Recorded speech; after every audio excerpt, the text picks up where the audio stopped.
कोई जप तप करदा है, चंगा गिणिया जांदा है।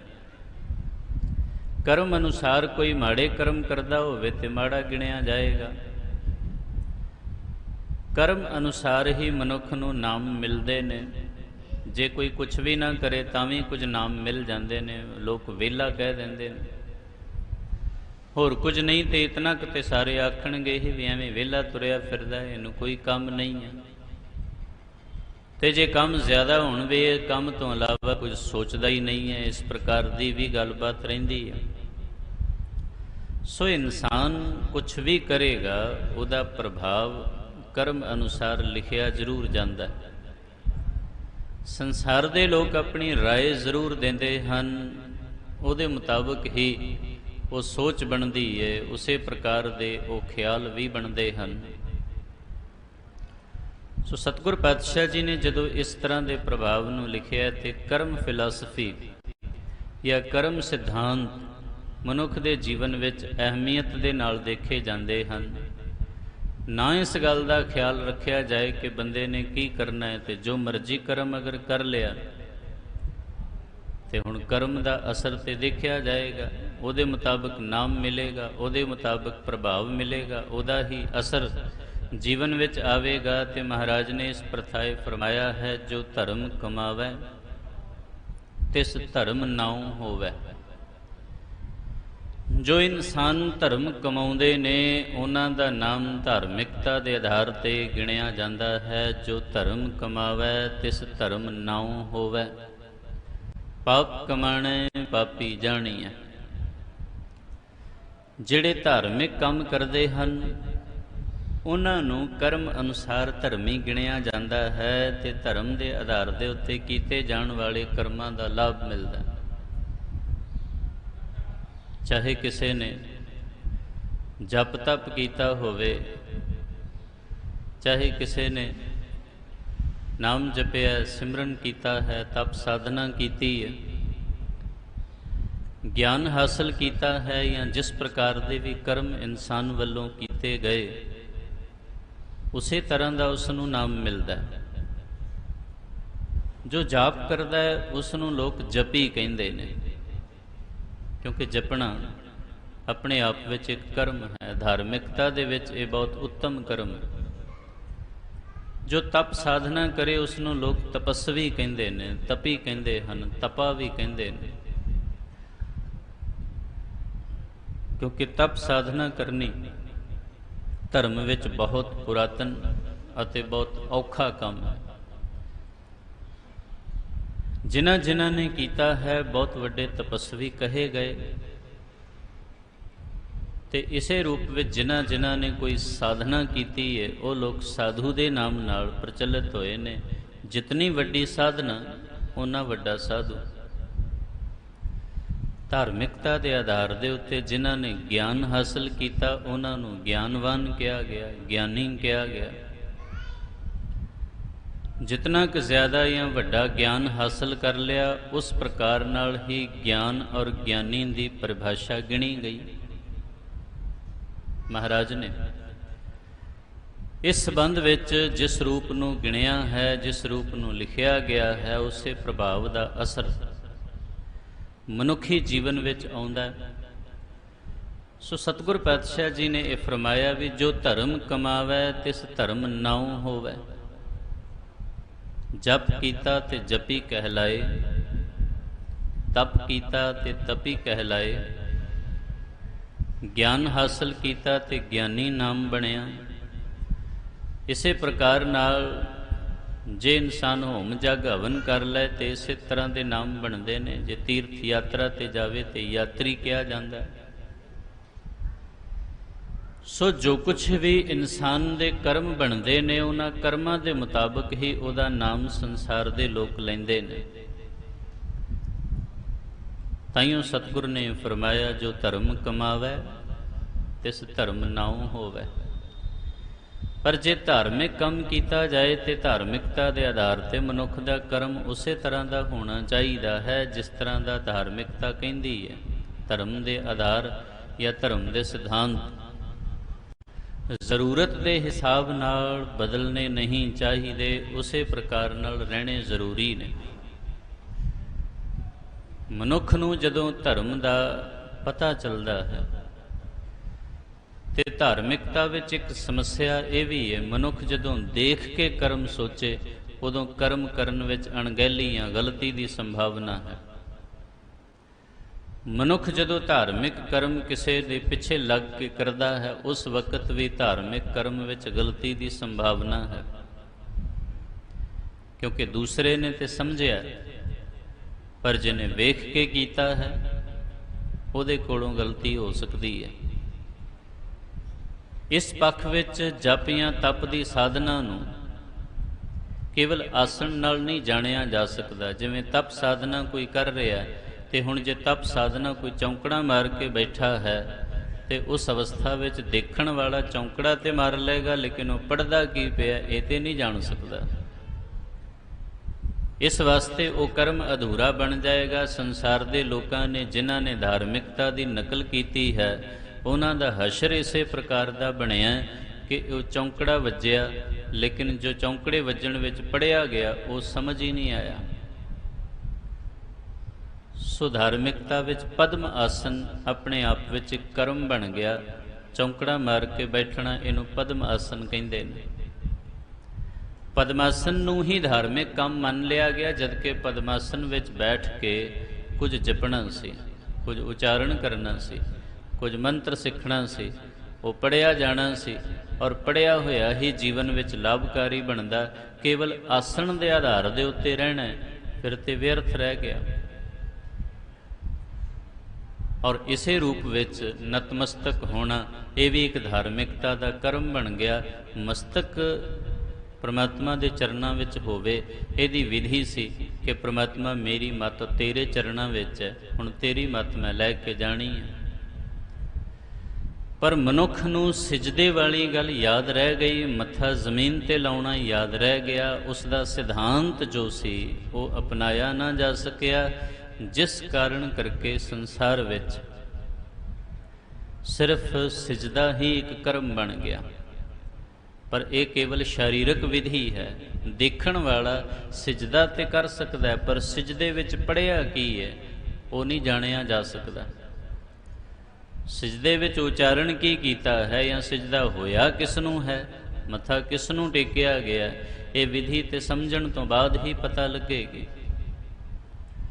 ਨਹੀਂ ਤੇ ਮਹਾਰਾਜ ਨੇ ਬਾਣੀ ਵਿੱਚ ਇਸ ਪ੍ਰਥਾਏ ਵੀ ਲਿਖਿਆ ਹੈ, ਅਪਰਾਧੀ ਦੂਣਾ ਨਿਵੈ ਜੋ ਹੰਤਾ ਮਿਰਗਾ ਹੈ। ਝੁਕਦਾ ਤੇ ਸ਼ੇਰ ਵੀ ਹੈ। ਜੰਗਲ ਵਿੱਚ ਜਦੋਂ ਕਿਸੇ ਨਦੀ ਦੇ ਕਿਨਾਰੇ, ਕਿਸੇ ਸਰੋਤ ਦੇ ਕਿਨਾਰੇ ਆਸ-ਪਾਸ ਦੀਆਂ ਝਾੜੀਆਂ ਵਿੱਚ ਛੁਪ ਕੇ ਬੈਠ ਜਾਂਦਾ ਹੈ ਤੇ ਸਿਰ ਤੇ ਉਹ ਵੀ ਝੁਕਾਉਂਦਾ, ਉਸ ਵੇਲੇ ਉਹਦਾ ਵੀ ਸਿਰ ਅਗਲੇ ਪੰਜਿਆਂ ਵਿੱਚ ਰੱਖਿਆ ਹੁੰਦਾ ਹੈ। ਸਿਰ ਝੁਕਾ ਕੇ ਘਾਤ ਲਗਾ ਕੇ ਬੈਠਣ ਵਾਲਾ ਸ਼ੇਰ ਵੀ ਸਿਰ ਝੁਕਾਉਂਦਾ ਹੈ, ਪਰ ਉਹਦਾ ਮਕਸਦ ਸਿਰ ਝੁਕਾਉਣ ਦਾ ਇਸ ਵਾਸਤੇ ਹੈ ਕਿ ਕੋਈ ਹਿਰਨ ਪਾਣੀ ਪੀਣ ਆਏਗਾ ਤੇ ਉਸ ਦੇ ਉੱਤੇ ਅਚਾਨਕ ਤੋਂ ਹਮਲਾ ਕੀਤਾ ਜਾਣਾ। ਇਸ ਲਈ ਮਹਾਰਾਜ ਨੇ ਇਹ ਲਿਖਿਆ, ਅਪਰਾਧੀ ਦੂਣਾ ਨਿਵੈ ਜੋ ਹੰਤਾ ਮਿਰਗਾ ਹੈ, ਸੀਸ ਨਿਵਾਏ ਕਿਆ ਥੀਐ ਜਾਂ ਹਿਰਦੇ ਕੁਸੁਧੇ ਜਾਹੇ। ਧਾਰਮਿਕਤਾ ਦਾ ਕੰਮ ਸਿਰਫ ਵੇਖ ਕੇ ਕੀਤਾ ਜਾਵੇ ਤੇ ਗੱਲ ਨਹੀਂ ਬਣਨੀ, ਫਿਰ ਵਿਧੀ ਵਿਅਰਥ ਮੰਨੀ ਜਾਵੇਗੀ। ਕਿਉਂਕਿ ਇਸ ਰੂਪ ਵਿੱਚ ਅਗਰ ਕੋਈ ਇਨਸਾਨ ਤਪ ਸਾਧਨਾ ਕਰ ਰਿਹਾ ਹੈ, ਗੁਰਮੰਤਰ ਲੈ ਕੇ ਸਿੱਖ ਕੇ ਮੰਤਰਾਂ ਦਾ ਉਚਾਰਨ ਕਰਦਾ ਹੈ ਤੇ ਸਾਧਨਾ ਕਰਦਿਆਂ ਅਗਰ ਉਹ ਕਿਸੇ ਜਗ੍ਹਾ ਦੇ ਉੱਤੇ ਖਲੋ ਕੇ ਭਾਵੇਂ ਇੱਕ ਲੱਤ ਤੇ ਹੀ ਖੜਾ ਹੋਵੇ ਤੇ ਲੋਕਾਂ ਨੂੰ ਲੱਗੇਗਾ ਸਾਧਨਾ ਬਹੁਤ ਔਖੀ ਹੈ। ਤੇ ਦੇਖਣ ਵਾਲਾ ਇੱਕ ਲੱਤ ਤੇ ਖੜਾ ਹੋ ਸਕਦਾ ਹੈ, ਪਰ ਉਸ ਖੜਾ ਹੋ ਕੇ ਫਿਰ ਮੰਤਰ ਕਿਹੜੇ ਉਚਾਰੇ ਨੇ, ਪੜ੍ਹਿਆ ਕੀ ਹੈ, ਗੁਰਮੰਤਰ ਕੀ ਹੈ, ਸਿਧਾਂਤ ਕੀ ਹੈ, ਮਕਸਦ ਕੀ ਹੈ ਉਸ ਤਪ ਸਾਧਨਾ ਦਾ, ਇਹ ਤੇ ਨਹੀਂ ਜਾਣਿਆ ਜਾ ਸਕਦਾ। ਸੋ ਨਕਲ ਕਰਨ ਵਾਲਾ ਕੇਵਲ ਬਗਲ ਸਮਾਧ ਲਗਾ ਸਕਦਾ ਹੈ, ਉਹ ਇੱਕ ਲੱਤ ਤੇ ਖੜੀ ਕਰ ਲਏਗਾ, ਤਪ ਸਾਧਨਾ ਵੀ ਬਣ ਜਾਏਗੀ। ਦੇਖਣ ਵਾਲੇ ਨੂੰ ਲੱਗੇਗਾ ਕਿ ਤਪਸਵੀ ਹੈ, ਲੇਕਿਨ ਤਪੱਸਿਆ ਵਿੱਚ ਤਪ ਕਿਸ ਚੀਜ਼ ਦਾ ਹੈ, ਆਰਾਧਨਾ ਕਿਸ ਚੀਜ਼ ਦੀ ਹੈ, ਇਹ ਨਹੀਂ ਜਾਣੀ ਜਾ ਸਕਦੀ। ਇਸ ਲਈ ਕਰਮ ਸਿਧਾਂਤ ਵਿੱਚ ਧਾਰਮਿਕਤਾ ਕਰਮ ਕਰਨ ਵਿੱਚ ਨਹੀਂ ਹੈ, ਧਾਰਮਿਕਤਾ ਕਰਮ ਸਮਝਣ ਵਿੱਚ ਹੈ। ਜਿਨ੍ਹਾਂ ਨੇ ਕਰਮ ਨੂੰ ਸਮਝ ਲਿਆ ਹੈ, ਹਰ ਇੱਕ ਕਰਮ ਨੂੰ ਬਿਹਤਰ ਢੰਗ ਦੇ ਨਾਲ ਜਾਣਦੇ ਨੇ, ਔਰ ਫਿਰ ਹੀ ਉਸ ਕਰਮ ਦਾ ਪੂਰਨ ਤੌਰ ਤੇ ਲਾਭ ਮਿਲਦਾ ਹੈ। ਤੇ ਇਹੀ ਅਸਰ ਹੈ, ਇਹੀ ਪ੍ਰਭਾਵ ਹੈ ਜੋ ਸੰਸਾਰ ਨੇ ਅਪਣਾਇਆ, ਔਰ ਜਿਨ੍ਹਾਂ ਨੇ ਕਰਮ ਦੇ ਇਸ ਪ੍ਰਭਾਵ ਨੂੰ ਅਪਣਾਇਆ ਉਹ ਇਸ ਤੋਂ ਪੂਰਾ ਲਾਭ ਲੈ ਸਕੇ ਨੇ। ਜਿਹੜੇ ਕਰਮ ਦੇ ਇਸ ਪ੍ਰਭਾਵ ਨੂੰ ਅਪਣਾ ਨਹੀਂ ਸਕੇ ਉਹ ਇਸੇ ਤਰ੍ਹਾਂ ਖਾਲੀ ਰਹਿ ਗਏ। ਉਹਨਾਂ ਨੇ ਇਸੇ ਪ੍ਰਕਾਰ ਨਾਲ ਕਿਸੇ ਤਰ੍ਹਾਂ ਦੀ ਕੋਈ ਵਿਧੀ ਜਾਣੀ ਨਹੀਂ, ਸਮਝੀ ਨਹੀਂ। ਸੋ ਸਤਿਗੁਰ ਪਾਤਸ਼ਾਹ ਜੀ ਨੇ ਇਸ ਲਈ ਇਹ ਫਰਮਾਇਆ ਕਿ ਕਰਮ ਜਿਸ ਪ੍ਰਕਾਰ ਦਾ ਵੀ ਅਸੀਂ ਕਰਾਂਗੇ ਵੈਸਾ ਨਾਮ ਬਣੇਗਾ। ਜੋ ਧਰਮ ਕਮਾਵੇ ਤਿਸ ਧਰਮ ਨਾਉ ਹੋਵੇ। ਜਿਹੜਾ ਵੀ ਇਨਸਾਨ ਧਾਰਮਿਕ ਕੰਮ ਕਰੇਗਾ ਉਸ ਇਨਸਾਨ ਨੇ ਆਪਣਾ ਨਾਮ ਵੀ ਧਾਰਮਿਕ ਰਖਵਾ ਲੈਣਾ ਹੈ। ਕੋਈ ਮਨੁੱਖ ਕਿਸੇ ਥਾਂ ਤੋਂ ਵੀ ਆਵੇ, ਅਗਰ ਕੋਈ ਪਾਰਕ ਤੋਂ ਆ ਰਿਹਾ ਤੇ ਫਿਰ ਸਾਰੇ ਕਹਿਣਗੇ ਵੀ ਇਹ ਸੈਰ ਕਰਦਾ ਹੈ, ਤੇ ਜੇ ਕੋਈ ਸਟੇਡੀਅਮ ਵਿੱਚੋਂ ਆ ਰਿਹਾ ਤੇ ਫਿਰ ਕਹਿਣਗੇ ਕੋਈ ਖੇਲ ਦਾ ਅਭਿਆਸ ਕਰਦਾ ਹੋਵੇਗਾ। ਜੇ ਇਨਸਾਨ ਕਿਸੇ ਸਰਕਾਰੀ ਦਫ਼ਤਰ ਤੋਂ ਵਾਪਸ ਆ ਰਿਹਾ ਤੇ ਉਹਦੇ ਬਾਰੇ ਵੀ ਪਤਾ ਲੱਗ ਜਾਣਾ ਵੀ ਇਹ ਕੋਈ ਕੰਮ ਕਰਦਾ ਹੋਵੇਗਾ। ਮਨੁੱਖ ਕਿਸ ਥਾਂ ਦੇ ਉੱਤੇ ਕਿਸ ਕਰਮ ਦੇ ਪ੍ਰਤੀ ਜੁੜਿਆ ਹੋਇਆ ਹੈ, ਵਚਨਬੱਧ ਹੈ, ਔਰ ਕਿਸ ਕਰਮ ਨੂੰ ਨਿਸ਼ਠਾ, ਸ਼ਰਧਾ, ਭਾਵਨਾ ਨਾਲ ਅਪਣਾਇਆ, ਉਹ ਮਨੁੱਖ ਦੇ ਕਰਮ ਨੂੰ ਅਪਣਾਉਣ ਦੇ ਉੱਤੇ ਹੈ। ਕੀ ਕਰਮ ਅਪਣਾਇਆ, ਕਿਸ ਕਰਮ ਨੂੰ ਕਰਨ ਵਿੱਚ ਮਨੁੱਖ ਨੂੰ ਬਿਹਤਰੀ ਲੱਗਦੀ ਹੈ, ਕੀ ਕਰਮ ਉਸ ਨੂੰ ਚੰਗਾ ਲੱਗਦਾ। ਸੰਸਾਰ ਦੇ ਲੋਕ ਵੀ ਉਸੇ ਕਰਮ ਦੇ ਸੰਬੰਧ ਵਿੱਚ ਹੀ ਉਹਦੀ ਧਾਰਨਾ ਬਣਾਉਣਗੇ, ਔਰ ਉਸੇ ਤਰ੍ਹਾਂ ਦਾ ਉਸ ਦਾ ਕਰਮ ਪ੍ਰਭਾਵ ਬਣੇਗਾ, ਵੈਸਾ ਹੀ ਉਸ ਦਾ ਨਾਮ ਬਣੇਗਾ। ਹੁਣ ਕੋਈ ਸਤਸੰਗਤ ਵਿੱਚ ਜਾਂਦਾ, ਆਪੇ ਲੋਕ ਸਤਸੰਗੀ ਕਹਿ ਦੇਣਗੇ, ਕਿਉਂਕਿ ਸਤਸੰਗਤ ਕੀਤੀ ਹੈ। ਪਰ ਸਤਸੰਗਤ ਦੇ ਇੱਕ ਸਤਸੰਗ ਵਿੱਚ ਜਾ ਕੇ ਬੈਠ ਜਾਣਾ ਇੱਕ ਵੱਖਰੀ ਗੱਲ ਹੈ, ਪਰ ਉੱਥੋਂ ਸੱਚ ਲਿਆਂਦਾ ਹੈ ਕਿ ਨਹੀਂ ਲਿਆ, ਉੱਥੇ ਸੱਚ ਸੁਣਿਆ ਜਾਂ ਨਹੀਂ ਸੁਣਿਆ, ਇਹ ਮਨੁੱਖ ਦੇ ਨਿੱਜੀ ਜੀਵਨ ਦੇ ਉੱਤੇ ਆਧਾਰਿਤ ਹੈ। ਮਹਿਜ਼ ਸਤਸੰਗ ਵਿੱਚ ਬੈਠ ਜਾਣਾ ਹੀ ਕਾਫੀ ਨਹੀਂ ਹੈ। ਕਰਮ ਅਨੁਸਾਰ ਇਨਸਾਨ ਸੱਤ ਦਾ ਸੰਗ ਕਰੇ ਵੀ ਤੇ ਸਹੀ,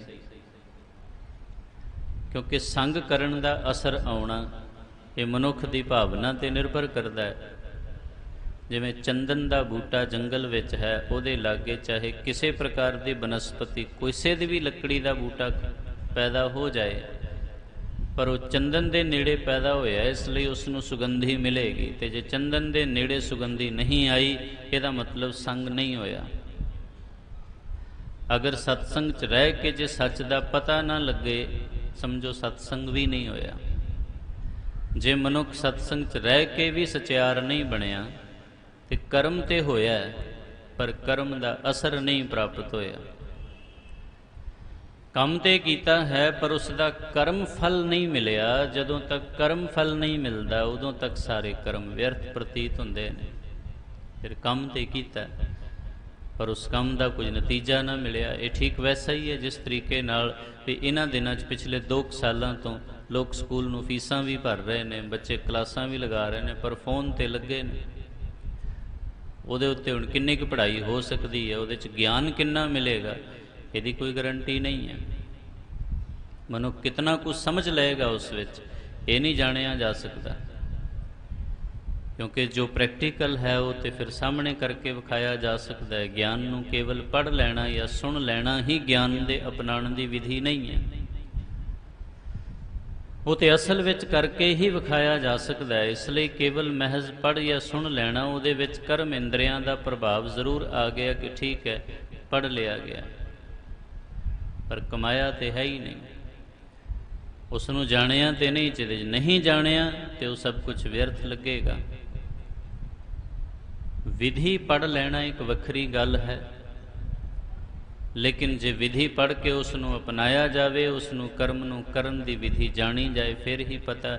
ਹੁਣ ਕਿਸੇ ਨੂੰ ਵੀ ਕਿਸੇ ਖਾਨਸਾਮਾ ਦੀ ਲਿਖੀ ਹੋਈ ਰਸੋਈ ਦੀ ਕਿਤਾਬ ਦੇ ਦਿਓ, ਉਹਦੇ 'ਚ 1000 ਰੈਸਪੀ ਲਿਖੀ ਹੋਏਗੀ। ਪੰਜਾਬੀ ਖਾਣਾ, ਸਾਊਥ ਇੰਡੀਅਨ ਖਾਣਾ, ਵੈਸਟਰਨ ਖਾਣਾ, ਥਾਈ ਖਾਣਾ ਹੋਵੇ, ਇਟਾਲੀਅਨ ਹੋਵੇ, ਸਾਰੇ ਪ੍ਰਕਾਰ ਦੀਆਂ ਰੈਸਪੀਆਂ ਉਹਦੇ ਵਿੱਚ ਆਉਣਗੀਆਂ ਵੀ ਕਿਸ ਪ੍ਰਕਾਰ ਦਾ ਖਾਣਾ ਬਣਨਾ ਹੈ, ਬਣੇਗਾ ਕਿਵੇਂ। ਹੁਣ ਉਹ ਕਿਤਾਬ ਭਾਵੇਂ ਸ਼ਾਮ ਤੱਕ ਬੰਦਾ ਸਾਰੀ ਪੜ੍ਹ ਜਾਏ ਤੇ ਬਣਾਵੇ ਖਿਚੜੀ ਵੀ ਨਾ, ਤੇ ਫਾਇਦਾ ਤੇ ਕੋਈ ਨਹੀਂ ਹੋਇਆ ਨਾ। ਹੁਣ ਕਿਤਾਬ ਤੇ ਉਹ ਲੈ ਲਈ, ਉਹਦੇ ਵਿੱਚ 1000 ਤਰ੍ਹਾਂ ਦੇ ਖਾਣੇ ਬਣਾਉਣ ਦੀ ਵਿਧੀ ਹੈ, ਔਰ ਉਹ ਪੜ੍ਹ ਕੇ 1000 ਵਾਰ ਹੀ ਪੜ੍ਹ ਵੀ ਲਈ। ਲੇਕਿਨ ਜਦੋਂ ਕਿਹਾ ਵੀ ਚਾਹ ਧਰ ਦੇ, ਤੇ ਚਾਹ ਦਾ ਹੀ ਨਹੀਂ ਪਤਾ ਵੀ ਉਹ 'ਚ ਪੱਤੀ ਪਹਿਲੋਂ ਪਾਣੀ ਕਿ ਮਿੱਠਾ ਪਹਿਲੋਂ ਪਾਣਾ, ਪਾਣੀ ਕਦੋਂ ਪਏਗਾ, ਦੁੱਧ ਕਦੋਂ ਪਏਗਾ, ਇਹ ਵਿਧੀ ਨਾ ਪਤਾ ਹੋਵੇ, ਕਦੇ ਬਣਾ ਕੇ ਹੀ ਨਾ ਵੇਖੀ ਹੋਏ। ਕਿਤਾਬ ਪੜ੍ਹਨ ਨੂੰ ਤੇ 1000 ਤਰ੍ਹਾਂ ਦੇ ਖਾਣੇ ਬਣਾਉਣ ਦੀ ਵਿਧੀ ਪੜ੍ਹ ਲਈ, ਔਰ 10 ਵਾਰ ਪੜ੍ਹ ਲਈ, ਚਾਹੇ 1000 ਵਾਰ ਪੜ੍ਹ ਲਈ। ਪਰ ਇਹ ਆਪ ਜਦੋਂ ਤੱਕ ਕਿਸੇ ਚੁੱਲ੍ਹੇ ਤੇ ਕੋਈ ਭਾਂਡਾ ਹੀ ਨਾ ਰੱਖ ਕੇ ਵੇਖਿਆ, ਤੇ ਇਹ ਹੀ ਨਹੀਂ ਪਤਾ ਲੱਗਦਾ ਕਿ ਚੁੱਲ੍ਹਾ ਵੀ ਕਈਆਂ ਨੇ ਕਿਵੇਂ ਬਾਲਣਾ। ਇਸ ਲਈ ਕਰਮ ਕਰਨਾ ਔਰ ਕਰਮ ਦੇ ਬਾਰੇ ਪੜ੍ਹਨਾ, ਦੋਨਾਂ ਵਿੱਚ ਵਿਲੱਖਣਤਾ ਹੈ, ਵੱਖਰਾਪਨ ਹੈ। ਇਸ ਨੂੰ ਸਮਝਣਾ ਮਨੁੱਖ ਦੇ ਲਈ ਬਹੁਤ ਔਖਾ ਰਿਹਾ। ਧਰਮ ਵਿੱਚ ਇਹੀ ਹੁੰਦਾ ਆਇਆ, ਮਨੁੱਖ ਪੜ੍ਹਦਾ ਤੇ ਬਹੁਤ ਕੁਝ ਗਿਆ, ਬੜਾ ਕੁਝ ਪੜ੍ਹਿਆ ਇਨਸਾਨ, ਕੀਤਾ ਨਹੀਂ ਕੁਝ ਵੀ। ਔਰ ਜਦੋਂ ਤੱਕ ਕੀਤਾ ਨਾ ਜਾਏ ਤੇ ਉਸ ਵੇਲੇ ਸਾਰੇ ਕਰਮ ਅਧੂਰੇ ਹੀ ਰਹਿਣਗੇ। ਫਿਰ ਮਨੁੱਖ ਅਧੂਰੇਪਨ ਵਿੱਚ, ਫਿਰ ਧਾਰਮਿਕਤਾ ਪੂਰੀ ਕਦੇ ਨਹੀਂ ਹੋਏਗੀ, ਕਿਉਂਕਿ ਜੋ ਪੜ੍ਹਿਆ ਹੈ ਉਹ ਕੀਤਾ ਨਹੀਂ। ਤੇ ਮਹਾਰਾਜ ਨੇ ਫਰਮਾਇਆ ਬਾਣੀ ਵਿੱਚ, ਕਹਿੰਦੇ ਕਿਆ ਪੜ੍ਹੀਏ ਕਿਆ ਗੁਣੀਐ, ਕਿਆ ਵੇਦ ਪੁਰਾਨ ਨਾ ਸੁਣੀਐ, ਪੜ੍ਹੇ ਸੁਨੇ ਕਿਆ ਹੋਈ, ਜੋ ਸਹਿਜ ਨਾ ਮਿਲਿਓ ਸੋਈ। ਪੜ੍ਹਨ ਸੁਣਨ ਨਾਲ ਨਹੀਂ ਕੁਝ ਬਣਨਾ, ਜਦੋਂ ਤੱਕ ਪ੍ਰੈਕਟੀਕਲ ਕੁਝ ਕੀਤਾ ਨਾ ਜਾਏ ਉਸ ਵੇਲੇ ਤੱਕ ਕੁਝ ਵੀ ਨਹੀਂ ਫਰਕ ਪੈਣਾ। ਭਾਈ ਸਾਹਿਬ ਭਾਈ ਗੁਰਦਾਸ ਜੀ ਇਸ ਪ੍ਰਥਾਏ ਫਰਮਾਉਂਦੇ ਨੇ, ਉਹ ਕਹਿੰਦੇ ਨੇ, ਖਾਂਡ ਖਾਂਡ ਕਹੈ ਜਿਹਬਾ ਨਾ ਸਵਾਦ ਮੀਠੋ ਆਵੈ, ਜਬ ਲਗ ਜੀਭ ਸਵਾਦ ਖਾਂਡ ਨਹੀਂ ਖਾਈਐ। ਕਿਸੇ ਦਾ ਮਨ ਹੋਵੇ ਮਿੱਠਾ ਖਾਣ ਦਾ, ਤੇ ਮੈਂ ਉਹਨੂੰ ਫਿਰ ਮਾਲਾ ਫੜਾ ਕੇ ਦੇ ਦਿਆਂ, ਔਰ ਲੈ ਬਈ ਤੂੰ ਮਿੱਠੇ ਦਾ ਜਾਪ ਕਰ, 108 ਵਾਰੀ ਮਿੱਠਾ ਮਿੱਠਾ ਬੋਲ, ਤੇ ਤੇਰਾ ਮੂੰਹ ਮਿੱਠਾ ਹੋ ਜਾਏਗਾ। ਜਾਂ 108 ਵਾਰੀ ਤੂੰ ਪੂਰਾ ਪੜ੍ਹ ਦੇ, ਚੀਨੀ ਚੀਨੀ ਦਾ ਜਾਪ ਕਰ ਲੈ, ਤੇ ਮੂੰਹ ਮਿੱਠਾ ਹੋ ਜਾਏਗਾ। ਤੇ 108 ਵਾਰੀ ਭਾਵੇਂ ਮਾਲਾ ਫੇਰ ਕੇ ਬੰਦਾ ਗੁਲਾਬ ਜਾਮਣ ਦਾ ਜਾਪ ਕਰ ਜਾਏ, ਲੇਕਿਨ ਮੂੰਹ ਤੇ ਮਿੱਠਾ ਨਹੀਂ ਹੋਣਾ, ਉਹ ਤੇ ਖਾਣੀ ਪੈਣੀ ਹੈ।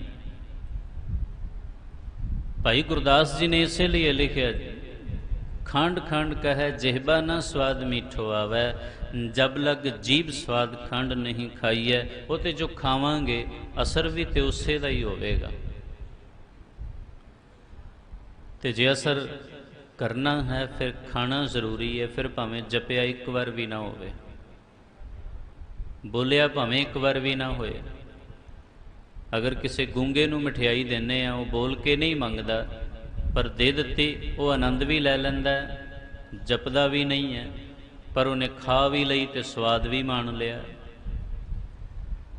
ਦੱਸ ਨਹੀਂ ਸਕਦਾ, ਬੋਲ ਕੇ ਮੰਗ ਵੀ ਨਹੀਂ ਸਕਦਾ, ਪਰ ਫਿਰ ਵੀ ਉਹ ਮਾਣ ਸਕਦਾ ਹੈ। ਆਨੰਦ ਉਹਨੂੰ ਪੂਰਾ ਆਵੇਗਾ, ਮਿੱਠੇ ਦਾ ਰਸ ਪੂਰਾ ਆਏਗਾ, ਹਰ ਚੀਜ਼ ਦਾ ਸਵਾਦ ਉਹਨੂੰ ਪਤਾ ਲੱਗੇਗਾ, ਕਿਉਂਕਿ ਕਰਮ ਹੋਇਆ। ਪੜ੍ਹਿਆ ਭਾਵੇਂ ਨਹੀਂ ਗਿਆ, ਕਰਮ ਹੋਇਆ, ਬੋਲਿਆ ਭਾਵੇਂ ਨਹੀਂ ਗਿਆ। ਇਸ ਲਈ ਧਰਮ ਵਿੱਚ ਕਰਮ ਦੀ ਮਹਾਨਤਾ ਹੈ। ਕਰਮ ਕੀਤਾ ਜਾਏ ਉਹ ਰੱਬ ਨੇ ਗਿਣਨਾ, ਤੇ ਜੇ ਕਰਮ ਦਾ ਕੇਵਲ ਦਿਖਾਵਾ ਹੋਵੇ, ਉਸ ਵੱਲੋਂ ਪ੍ਰਮਾਤਮਾ ਨੇ ਹੱਥ ਖੜੇ ਕੀਤੇ ਨੇ, ਉਹਦੀ ਕੋਈ ਗਿਣਤੀ ਨਹੀਂ ਕੀਤੀ ਜਾਂਦੀ। ਇਸ ਲਈ ਸਤਿਗੁਰ ਪਾਤਸ਼ਾਹ ਜੀ ਨੇ ਸਿਧਾਂਤਕ ਰੂਪ ਵਿੱਚ ਫਰਮਾਇਆ ਹੈ, ਪਿਆਰੇ ਇਨ ਬਿਧ ਮਿਲਣ ਨਾ ਜਾਈ, ਮੈਂ ਕੀਏ ਕਰਮ ਅਨੇਕਾਂ। ਇੰਜ ਮਿਲਣਾ ਨਹੀਂ, ਧਰਮ ਵਿੱਚ ਕੰਮ ਤੇ ਬਹੁਤ ਕਰ ਲਏ, ਤੇ ਇਸੇ ਰੂਪ ਵਿੱਚ ਕੇਵਲ ਪੜ੍ਹ ਲੈਣਾ ਕਾਫੀ ਨਹੀਂ। ਮਹਾਰਾਜ ਗੁਰੂ ਨਾਨਕ ਪਾਤਸ਼ਾਹ ਜੀ ਦਾ ਬਚਨ ਹੈ, ਰੋਜ਼ ਆਸਾ ਕੀ ਵਾਰ ਵਿੱਚ ਪੜ੍ਹਿਆ ਤੇ ਸੁਣਿਆ ਜਾਂਦਾ ਹੈ ਕਿ ਪੜ੍ਹ ਪੜ੍ਹ ਗੱਡੀ ਲੱਦੀਆਂ, ਪੜ੍ਹ ਪੜ੍ਹ ਭਰੀਆਂ ਸਾਥ, ਪੜ੍ਹ ਪੜ੍ਹ ਬੇੜੀ ਪਾਈਆਂ, ਪੜ੍ਹ ਪੜ੍ਹ ਗੱਡੀਆਂ ਖਾਤ, ਪੜ੍ਹੀਆਂ ਜੇਤੇ ਬਰਸ ਬਰਸ, ਪੜ੍ਹੀਆਂ ਜੇਤੇ ਮਾਸ, ਪੜ੍ਹੀਆਂ ਜੇਤੀ ਆਰਜਾ, ਪੜ੍ਹੀਆਂ ਜੇਤੇ ਸਾਸ। ਲਾਸਟ ਵਿੱਚ ਇੱਕ ਗੱਲ ਕਹੀ, ਕਹਿੰਦੇ ਨਾਨਕ ਲੇਖਾ ਇੱਕ ਗੱਲ ਹੋਰ ਹਉਮੈ ਝਖਣਾ ਝਾਕ। ਬਸ ਕੇਵਲ ਹੰਕਾਰ ਵਿੱਚ, ਆਪਣੇ ਆਪ ਦੇ ਹਉਮੈ ਵਿੱਚ ਵਾਧਾ ਕਰ ਸਕਦਾ ਵੀ ਇੰਨਾ ਕੁ ਮੈਂ ਪੜ੍ਹ ਲਿਆ, ਤੇ ਜੇ ਹਾਸਲ ਕੁਝ ਨਹੀਂ ਕੀਤਾ ਤੇ ਫਿਰ ਕੀ ਖੱਟਿਆ। ਇਸ ਲਈ ਸੰਸਾਰ ਵਿੱਚ ਕੁਝ ਪੜ੍ਹਨ ਦੀ ਗੱਲ ਨਹੀਂ ਹੈ, ਕਰਮ ਦੀ ਮਹਾਨਤਾ ਹੈ। ਤੇ ਕਰਮ ਦੀ ਹੀ ਮਹਾਨਤਾ ਬਣੇਗੀ। ਮਨੁੱਖ ਆਪਣੇ ਜੀਵਨ ਵਿੱਚ ਕੁਛ ਵੀ ਕਰ ਲੈ, ਮਕੈਨੀਕਲ ਇੰਜੀਨੀਅਰਿੰਗ ਕਰ ਲੈ, ਬੀਟੈਕ ਕਰ ਜਾਏ, ਬੀਟੈਕ ਕਰਕੇ ਉਸ ਤੋਂ ਬਾਅਦ ਐਮਟੈਕ ਵੀ ਕਰ ਲੈ, ਫਿਰ ਸਪੈਸ਼ਲਾਈਜੇਸ਼ਨ ਵੀ ਹੋ ਜਾਏ, ਲੇਕਿਨ ਇੱਕ ਵੀ ਮਸ਼ੀਨ ਠੀਕ ਨਾ ਕਰ ਸਕੇ ਤੇ ਇਤਨੀਆਂ ਸਾਰੀਆਂ ਡਿਗਰੀਆਂ ਨੂੰ ਫਿਰ ਅੱਗ ਥੋੜ੍ਹੀ ਲਾਉਣੀ ਹੈ। ਦੀਵਾਰ ਦੇ ਉੱਤੇ ਟੰਗਣ ਦਾ ਨਾਮ ਡਿਗਰੀ ਨਹੀਂ ਹੈ, ਕਰਮ ਦਾ ਨਾਮ ਹੀ ਡਿਗਰੀ ਹੈ। ਦੀਵਾਰ ਤੇ ਟੰਗਣ ਵਾਸਤੇ ਤੇ ਸਾਡੇ ਦੇਸ਼ ਦੇ ਨੇਤਾ ਬਹੁਤ ਨੇ, ਉਹ ਫਰਜ਼ੀ ਲਈ ਫਿਰਦੇ ਨੇ। ਬਹੁਤਿਆਂ ਨੇ ਕਦੇ ਸਕੂਲ ਦਾ ਮੂੰਹ ਨਹੀਂ ਵੇਖਿਆ, ਕਾਲਜ ਦਾ ਮੂੰਹ ਨਹੀਂ ਵੇਖਿਆ ਤੇ ਡਿਗਰੀਆਂ ਚੁੱਕੀ ਫਿਰਦੇ ਨੇ। ਤੇ ਜੇ ਕਿਸੇ ਉਹਨਾਂ ਨੂੰ ਆਪਣੇ ਪਿੰਡ ਦੇ ਨਾਂ ਦੇ ਸਪੈਲਿੰਗ ਪੁੱਛ ਲਓ ਪੂਰਾ, ਉਹੀ ਨਹੀਂ ਦੱਸ ਪਾਉਂਦੇ। ਆਪਣੇ ਆਪ ਦੇ ਵਿੱਚ ਹੀ ਉਹਨਾਂ ਨੂੰ ਖੁਦ ਦਾ ਹੀ ਨਾਮ ਦੱਸਣ ਲੱਗਿਆਂ ਵੀ ਪ੍ਰੋਬਲਮ ਆ ਜਾਏਗੀ, ਸਮੱਸਿਆ ਤੇ ਉਸੇ ਪ੍ਰਕਾਰ ਦੀ ਬਣ ਜਾਣੀ ਹੈ, ਫਿਰ ਉਸੇ ਤਰ੍ਹਾਂ ਰਹੇਗਾ। ਸੋ ਸਤਿਗੁਰ ਪਾਤਸ਼ਾਹ ਜੀ ਨੇ ਪੜ੍ਹਨ ਦੀ ਮਹਾਨਤਾ ਨੂੰ ਧਾਰਮਿਕ ਕਰਮਾਂ ਵਿੱਚ ਮਹਾਨ ਨਹੀਂ ਗਿਣਿਆ। ਧਾਰਮਿਕਤਾ ਵਿੱਚ ਕਰਮ ਕਰਨ ਵਾਲਾ ਹੀ ਮਹਾਨ ਗਿਣਿਆ ਜਾਂਦਾ ਹੈ, ਜੋ ਕਰਦਾ ਹੈ। ਪੜ੍ਹਨਾ ਜਾਂ ਬੋਲਣਾ ਮਹਿਜ਼ ਇੱਕ ਪ੍ਰਕਿਰਿਆ ਹੈ, ਔਰ ਉਸ ਪ੍ਰਕਿਰਿਆ ਵਿੱਚ ਕੇਵਲ ਕਰਮ ਕਰਨ ਵਾਲਾ ਨਜ਼ਰ ਆਉਂਦਾ ਹੈ, ਕਰਮ ਨਹੀਂ ਦਿਖਾਈ ਦਿੰਦਾ। ਤੇ ਇਸੇ ਵਿਧੀ ਨੂੰ ਵਿਅਰਥਤਾ ਦਾ ਸਮਾਂ, ਵਿਅਰਥ ਕਰਨ ਵਾਲੀ ਵਿਧੀ ਕਿਹਾ ਜਾਂਦਾ ਹੈ। ਮਨੁੱਖ ਜਦੋਂ ਤੱਕ ਹੁਣ ਵਿਧੀ ਪੜ੍ਹ ਲਵੇ ਕਿ ਦੁੱਧ ਉਬਾਲ ਕੇ ਦਹੀਂ ਜਮਾਓ, ਫਿਰ ਉਸ ਨੂੰ ਰਿੜਕੋ ਤੇ ਰਿੜਕਣ ਤੋਂ ਬਾਅਦ ਮੱਖਣ ਪ੍ਰਾਪਤ ਹੋਏਗਾ। ਤੇ ਵਿਧੀ ਪੜ੍ਹਨ ਤੋਂ ਬਾਅਦ ਕੋਈ ਪਾਣੀ ਭਾਂਡੇ ਵਿੱਚ ਪਾ ਕੇ ਮਧਾਣੀ ਪਾਈ ਜਾਏ, ਉਹਨੂੰ ਸ਼ਾਮ ਤੱਕ ਚਲਾਈ ਜਾਵੇ ਤੇ ਉਹਦੇ 'ਚੋਂ ਮਿਲਣਾ ਕੁਛ ਨਹੀਂ ਹੈ। ਮਿਹਨਤ ਤੇ ਹੋਏਗੀ, ਉਸਨੇ ਪੜ੍ਹਿਆ ਵੀ ਹੈ, ਵਿਧੀ ਵੀ ਸਹੀ ਅਪਣਾਈ ਹੈ, ਭਾਂਡਾ ਵੀ ਸਹੀ ਲੈ ਲਿਆ, ਮਧਾਣੀ ਵੀ ਸਹੀ ਚਲਾ ਰਿਹਾ ਹੈ, ਰਿੜਕਣ ਦੀ ਆਵਾਜ਼ ਵੀ ਸਹੀ ਆ ਰਹੀ ਹੈ, ਮਿਹਨਤ ਤੇ ਸਹੀ ਹੋ ਰਹੀ ਹੈ, ਵਸਤੂ ਗਲਤ ਲੈ ਲਈ, ਪਾਣੀ ਮੱਥਿਆਂ ਤੇ ਕੁਝ ਬਣਨਾ ਨਹੀਂ ਹੈ। ਪਰਮਾਤਮਾ ਦੀ ਪ੍ਰਾਪਤੀ ਦਾ ਕਰਮ ਵੀ ਬਿਲੋਣ ਵਰਗਾ ਹੀ ਹੈ। ਤੇ ਉਹਦੇ ਲਈ ਇਹ ਜੀਵਨ ਵਿੱਚ ਕਰਮ ਪ੍ਰਧਾਨਤਾ ਜ਼ਰੂਰੀ ਹੈ। ਇਸੇ ਲਈ ਮਹਾਰਾਜ ਨੇ ਕਿਹਾ, ਹਰ ਕਾ ਬਿਲੋਵ ਨਾ ਬਿਲੋਵੋ ਮੇਰੇ ਭਾਈ, ਸਹਿਜ ਬਿਲੋਵੋ ਜੈਸੇ ਤਤ ਨਾ ਜਾਈਓ। ਤੇ ਕੱਲਾ ਪੜ੍ਹ ਕੇ ਵਿਧੀ ਪ੍ਰਾਪਤ ਹੋ ਜਾਏ, ਇਤਨੇ ਵਿੱਚ ਗੱਲ ਨਹੀਂ ਬਣਦੀ। ਉਸ ਨੂੰ ਪੂਰਨ ਕਰਨ ਲੱਗਿਆਂ ਇਹ ਹੋਣਾ ਚਾਹੀਦਾ ਵੀ ਤਨ ਕਰ ਮਟਕੀ ਮਨ ਮਾਹੇ ਬਿਲੋਈ, ਇਸ ਮਟਕੀ ਮੈਂ ਸ਼ਬਦ ਸੰਜੋਈ। ਇਸ ਸਰੀਰ ਨੂੰ ਹੀ ਮਟਕੀ ਬਣਾ ਕੇ ਇਸੇ ਵਿੱਚ ਸ਼ਬਦ ਦਾ ਗਿਆਨ ਪ੍ਰਾਪਤ ਕਰਨਾ ਹੈ। ਬੰਦਾ ਆਪਣੇ ਆਪ ਵਿੱਚ ਪਹਿਲੋਂ ਗਿਆਨ ਪੜ੍ਹੇ, ਪੜ੍ਹ ਕੇ ਸਮਝੇ, ਸਮਝ ਕੇ ਉਸ ਨੂੰ ਫਿਰ ਅਪਣਾਉਣ ਵਾਲੇ ਪਾਸੇ ਤੁਰੇ, ਫਿਰ ਜਾ ਕੇ ਉਹ ਇੱਕ ਸਹੀ ਵਿਧੀ ਬਣਦੀ ਹੈ। ਤੇ ਜੇ ਉਹ ਸਹੀ ਵਿਧੀ ਨਾ ਪੂਰਨ ਤੌਰ ਤੇ ਹੋਵੇ, ਫਿਰ ਮਹਾਰਾਜ ਨੇ ਕਹਿ ਦੇਣਾ, ਪਿਆਰੇ ਇਨ ਬਿਦ ਮਿਲਣ ਨਾ ਜਾਈ। ਇਨਕਾਰ ਦੀ ਸੰਭਾਵਨਾ ਤੇ ਉਸ ਹਾਲਤ ਵਿੱਚ ਵੀ ਰਹਿੰਦੀ ਹੈ, ਕਿਉਂਕਿ ਕਰਮ ਨੂੰ ਜਿਸ ਰੂਪ ਵਿੱਚ ਅਸੀਂ ਵੇਖ ਲਿਆ ਜਾਂ ਜਿਸ ਰੂਪ ਵਿੱਚ ਅਸੀਂ ਅਪਣਾ ਲਿਆ, ਉਹ ਸਾਰਾ ਕੁਝ ਵਿਅਰਥ ਇਸੇ ਲਈ ਪ੍ਰਤੀਤ ਹੋਇਆ ਵੀ ਕਰਮ ਸ਼ੁਰੂ ਕੀਤਾ ਗਿਆ, ਕਰਮ ਦੇ ਪ੍ਰਤੀ ਮਿਹਨਤ ਪੂਰੀ ਹੋਈ, ਕਰਮ ਦੇ ਪ੍ਰਤੀ ਇਨਸਾਨ ਨੇ ਇਹ ਵੀ ਜਾਣਿਆ ਕਿ ਅਸੀਂ ਜੋ ਕਰਮ ਕਰ ਰਹੇ ਹਾਂ ਉਸ ਕਰਮ ਦੀ ਵਿਧੀ ਵੀ ਸਹੀ ਹੈ, ਕਰਮ ਕਰਨ ਦਾ ਤਰੀਕਾ ਵੀ ਸਹੀ ਹੈ। ਪਰ ਕਰਮ ਵਿੱਚ ਜੋ ਵਕਤ ਚਾਹੀਦਾ ਹੈ, ਜੋ ਵਸਤੂ ਚਾਹੀਦੀ ਹੈ, ਜੋ ਵਿਸ਼ਾ ਚਾਹੀਦਾ ਹੈ, ਉਹ ਪੂਰਨ ਤੌਰ ਤੇ ਅਗਰ ਨਹੀਂ ਮਿਲਿਆ ਤੇ ਕਰਮ ਤੇ ਹੋਇਆ ਪਰ ਫਿਰ ਵੀ ਉਹਦਾ ਲਾਭ ਨਹੀਂ ਮਿਲਿਆ। ਇਸ ਲਈ ਸਤਿਗੁਰ ਪਾਤਸ਼ਾਹ ਜੀ ਨੇ ਫਰਮਾਇਆ, ਜਿਤਨੇ ਕੁ ਵੀ ਸਿਧਾਂਤ ਕਰਮ ਦੇ ਪ੍ਰਥਾਏ ਬਣਦੇ ਨੇ ਜਾਂ ਕਰਮ ਦੇ ਸੰਬੰਧ ਵਿੱਚ ਕਹੇ ਜਾਂਦੇ ਹਨ, ਉਹਨਾਂ ਕਰਮਾਂ ਵਿੱਚ ਕਰਮ ਦੀ ਵਿਧੀ ਵੀ, ਕਰਮ ਦੀ ਫਿਲਾਸਫੀ ਵੀ ਮਨੁੱਖ ਨੂੰ ਪੂਰਨ ਤੌਰ ਤੇ ਗਿਆਤ ਹੋਣੀ ਚਾਹੀਦੀ ਹੈ, ਤਾਈਓ ਕੁਝ ਹਾਸਲ ਕੀਤਾ ਜਾ ਸਕਦਾ ਹੈ। ਨਹੀਂ ਤੇ ਮਨੁੱਖ ਦਾ ਜੀਵਨ ਇਸੇ ਤਰ੍ਹਾਂ ਆਵਾਗਮਨ ਵਿੱਚ, ਚੱਕਰ ਵਿੱਚ ਪਿਆ ਰਹੇਗਾ। ਮਨੁੱਖ ਨੂੰ ਲੱਗੇਗਾ ਮੈਂ ਮਿਹਨਤ ਬੜੀ ਕੀਤੀ ਹੈ, ਮੈਂ ਕਰਮ ਬਹੁਤ ਕੀਤੇ ਨੇ, ਪਰ ਹਾਸਲ ਨਹੀਂ ਹੋਇਆ ਕੁਛ ਵੀ। ਫਿਰ ਇਨਸਾਨ ਦੀ ਝੋਲੀ ਖਾਲੀ ਦੀ ਖਾਲੀ ਰਹਿ ਜਾਂਦੀ ਹੈ। ਉਹ ਸੋਚਦਾ ਵੀ ਮੈਂ ਕੁਝ ਹਾਸਲ ਕੀਤਾ ਹੈ, ਮਿਹਨਤ ਵੀ ਬੜੀ ਕੀਤੀ ਹੈ, ਪਰ ਫਿਰ ਹੋਇਆ ਤੇ ਕੁਛ ਵੀ ਨਹੀਂ। ਇਸ ਲਈ ਸਤਿਗੁਰ ਪਾਤਸ਼ਾਹ ਜੀ ਨੇ ਧਰਮ ਸਿਧਾਂਤ ਨੂੰ ਐਸੇ ਰੂਪ ਵਿੱਚ ਬਿਆਨ ਕੀਤਾ ਤਾਂ ਕਿ ਇਨਸਾਨ ਜਦੋਂ ਆਪਣੇ ਜੀਵਨ ਵਿੱਚ ਕੋਈ ਕਰਮ ਕਰੇ ਤੇ ਉਸ ਕਰਮ ਦਾ ਉਹਨੂੰ ਪੂਰਨ ਤੌਰ ਤੇ ਲਾਭ ਮਿਲੇ, ਫਿਰ ਇਹ ਫਾਇਦਾ ਬਣ ਸਕੇਗਾ। ਨਹੀਂ ਤੇ ਮਹਾਰਾਜ ਕਹਿੰਦੇ ਨੇ, ਪਾਠ ਪੜ੍ਹਿਓ ਅਰ ਵੇਦ ਵਿਚਾਰਿਓ, ਨਿਵਲ ਭੁਯੰਗਮ ਸਾਧੇ, ਪੰਚ ਜਨਾਂ ਸਿਉ ਸੰਗ ਨਾ ਛੁਟਕਿਓ, ਅਧਿਕ ਅਹੰ ਬੁੱਧ ਬਾਂਧੇ। ਫਿਰ ਤੇ ਇਨਸਾਨ ਕੇਵਲ ਹਉਮੈ ਦੀ ਵਿਧੀ ਵਿੱਚ ਬੰਨਿਆ ਜਾਵੇਗਾ, ਹਾਸਲ ਤੇ ਫਿਰ ਵੀ ਨਹੀਂ ਕੁਝ ਹੋਣਾ। ਤੇ ਕਰਮ ਵਿਧੀ ਵਿੱਚ ਕੇਵਲ ਫਾਰਮੈਲਿਟੀ ਨਹੀਂ ਹੋਣੀ ਚਾਹੀਦੀ, ਧਾਰਮਿਕਤਾ ਦੇ ਵਿੱਚ ਕਰਮ ਸਮਝਣਾ, ਕਰਮ ਦਾ ਜਾਣਨਾ ਔਰ ਉਸ ਤੋਂ ਉਪਰੰਤ ਉਸ ਨੂੰ ਪੂਰਨ ਤੌਰ ਤੇ ਅਪਣਾਉਣਾ, ਇਸ ਵਿੱਚ ਵਿਧੀ ਦਾ ਵੀ ਔਰ ਗਿਆਨ ਦਾ ਵੀ ਹੋਣਾ ਅਤ ਜ਼ਰੂਰੀ ਹੈ, ਤਾਂ ਕਿ ਅਸੀਂ ਜੋ ਵੀ ਕਰਮ ਕਰਦੇ ਹਾਂ ਉਹਨਾਂ ਕਰਮਾਂ ਦਾ ਸਾਨੂੰ ਪੂਰਨ ਤੌਰ ਤੇ ਲਾਭ ਮਿਲ ਸਕੇ। ਤੇ ਕਰਮ ਕਰਨ ਵਿੱਚ ਹੀ ਜਦੋਂ ਆਤਮਿਕ ਗਿਆਨ ਮਿਲਦਾ ਹੈ, ਉਹਦੇ ਵਿੱਚ ਮਨੁੱਖ ਨੂੰ ਇੱਕ ਸੰਤੁਸ਼ਟੀ ਰਹਿੰਦੀ ਹੈ। ਤੇ ਉਸ ਕਰਮ ਵਿੱਚੋਂ ਹੀ ਜਦੋਂ ਧਰਮ ਦੀ ਸਮਝ ਆ ਜਾਏ, ਅਸੀਂ ਕਰਦੇ ਭਾਵੇਂ ਕੁਛ ਵੀ ਹੋਈਏ। ਗੁਰੂ ਨਾਨਕ ਪਾਤਸ਼ਾਹ ਜੀ ਨੂੰ ਜਦੋਂ ਵੀ ਕੋਈ ਇਨਸਾਨ ਮਿਲਦਾ ਸੀ, ਉਸ ਨੂੰ ਉਸ ਦੇ ਕਰਮ ਅਨੁਸਾਰ ਹੀ ਧਰਮ ਸਮਝਾ ਦਿਆ ਕਰਦੇ ਸਨ। ਵਿਅਕਤੀ ਨੂੰ ਆਪਣਾ ਕਰਮ ਬਦਲਣ ਦੀ ਜ਼ਰੂਰਤ ਨਹੀਂ ਹੈ। ਕਰਮ ਕਰਨ ਦੇ ਪ੍ਰਤੀ ਧਰਮ ਦੀ ਭਾਵਨਾ ਬਦਲਣੀ ਹੈ।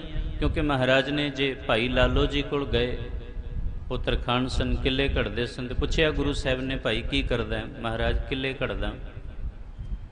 ਤੇ ਗੁਰੂ ਸਾਹਿਬ ਨੇ ਇੱਕੋ ਗੱਲ ਕਹੀ, ਉਹ ਉਹਨਾਂ ਦੇ ਸਮਝ ਆ ਗਈ। ਕਹਿੰਦੇ, ਮਨ ਘੜਿਆ ਕਿ ਨਹੀਂ ਘੜਿਆ? ਕਿਉਂਕਿ ਅਗਰ ਲੱਕੜੀ ਦੀ ਘਾੜਤ ਸਹੀ ਨਹੀਂ ਹੈ ਤੇ ਉਹਨੂੰ ਆਕਾਰ ਨਹੀਂ ਦੇ ਸਕਦੇ। ਚਾਹੇ ਕੋਈ ਟੇਬਲ ਬਣਾਉਣਾ ਹੈ, ਮੰਜਾ ਬਣਾਉਣਾ ਹੈ, ਜਾਂ ਕੁਝ ਹੋਰ ਵੀ ਵਸਤੂ ਬਣਾਉਣੀ ਹੈ, ਪਰ ਉਹਦੀ ਘਾੜਤ ਸਹੀ ਹੋਣੀ ਚਾਹੀਦੀ ਹੈ। ਜੇ ਸਹੀ ਘੜਿਆ ਹੋਵੇਗਾ ਲੱਕੜ ਨੂੰ, ਕੁਝ ਬਣ ਜਾਏਗੀ। ਨਹੀਂ ਘੜਿਆ ਤੇ ਕੁਝ ਵੀ ਨਹੀਂ ਬਣ ਸਕਦਾ। ਇਸੇ ਤਰ੍ਹਾਂ ਜੇ ਮਨ ਘੜਿਆ ਹੋਵੇਗਾ, ਮਨ ਦੀ ਸ਼ੇਪ ਸਹੀ ਹੋਏਗੀ ਤੇ ਕੁਝ ਬਣ ਸਕਦਾ ਹੈ। ਨਹੀਂ ਤੇ ਐਵੇਂ ਵਿਅਰਥ ਲੱਕੜੀ ਰਹਿ ਜਾਏਗੀ। ਬਾਲਣ ਤੋਂ ਜ਼ਿਆਦਾ ਉਸ ਨੂੰ ਕੁਝ ਨਹੀਂ ਕਹਿ ਸਕਦੇ। ਬਿਨਾਂ ਘੜੀ ਹੋਈ ਲੱਕੜੀ ਸਿਰਫ ਜਲਾਉਣ ਦੇ ਕੰਮ ਆ ਸਕਦੀ ਹੈ, ਔਰ ਬਿਨਾਂ ਘੜਿਆ ਹੋਇਆ ਮਨ, ਇਹ ਵੀ ਚਿਤਾ ਵਿੱਚ ਜਲਾਉਣ ਦੇ ਹੀ ਕੰਮ ਆ ਸਕਦਾ, ਹੋਰ ਕੁਝ ਨਹੀਂ ਕੀਤਾ ਜਾ ਸਕਦਾ ਇਸ ਦਾ। ਸੋ ਕਰਮ ਕਰਨ ਵਿੱਚ ਘਾੜਤ ਦਾ ਸਹੀ ਹੋਣਾ, ਆਕਾਰ ਤੇ ਵਿਧੀ ਦਾ ਸਹੀ ਹੋਣਾ, ਸਹੀ ਮਕਸਦ ਹੋਣਾ, ਫਿਰ ਇਨਸਾਨ ਦੀ ਧਾਰਮਿਕਤਾ ਨੂੰ ਕਿਸੇ ਰੂਪ ਵਿੱਚ ਕੋਈ ਫਲ ਲੱਗੇਗਾ। ਬਿਨਾਂ ਘਾੜਤ ਦੇ ਤੇ ਫਿਰ ਵਿਅਰਥ ਦਾ ਮਿਹਨਤ ਵੀ, ਸਮਾਂ ਵੀ ਔਰ ਆਪਣਾ ਜੀਵਨ ਵੀ, ਉਹ ਸਭ ਕੁਝ ਗਵਾਉਣ ਵਾਲਾ ਹੀ ਕਰਮ ਹੈ। ਸੋ ਅਸੀਂ ਆਪਣੇ ਜੀਵਨ ਵਿੱਚ ਆਪਣੀ ਮਿਹਨਤ, ਆਪਣਾ ਸਮਾਂ, ਇਸ ਸਭ ਕੁਝ ਨੂੰ ਗਵਾਉਣਾ ਨਹੀਂ ਹੈ, ਬਲਕਿ ਇਸ ਨੂੰ ਸਾਰਥਕ ਕਰਨ ਦਾ ਉਪਰਾਲਾ ਕਰਨਾ ਹੈ, ਤਾਂ ਕਿ ਜੋ ਕਰ ਰਹੇ ਹਾਂ ਉਸ ਦੇ ਬਦਲੇ ਵਿੱਚ, ਉਸ ਦੇ ਐਵਜ਼ ਵਿੱਚ ਕੁਝ ਮਿਲਣਾ ਤੇ ਚਾਹੀਦਾ।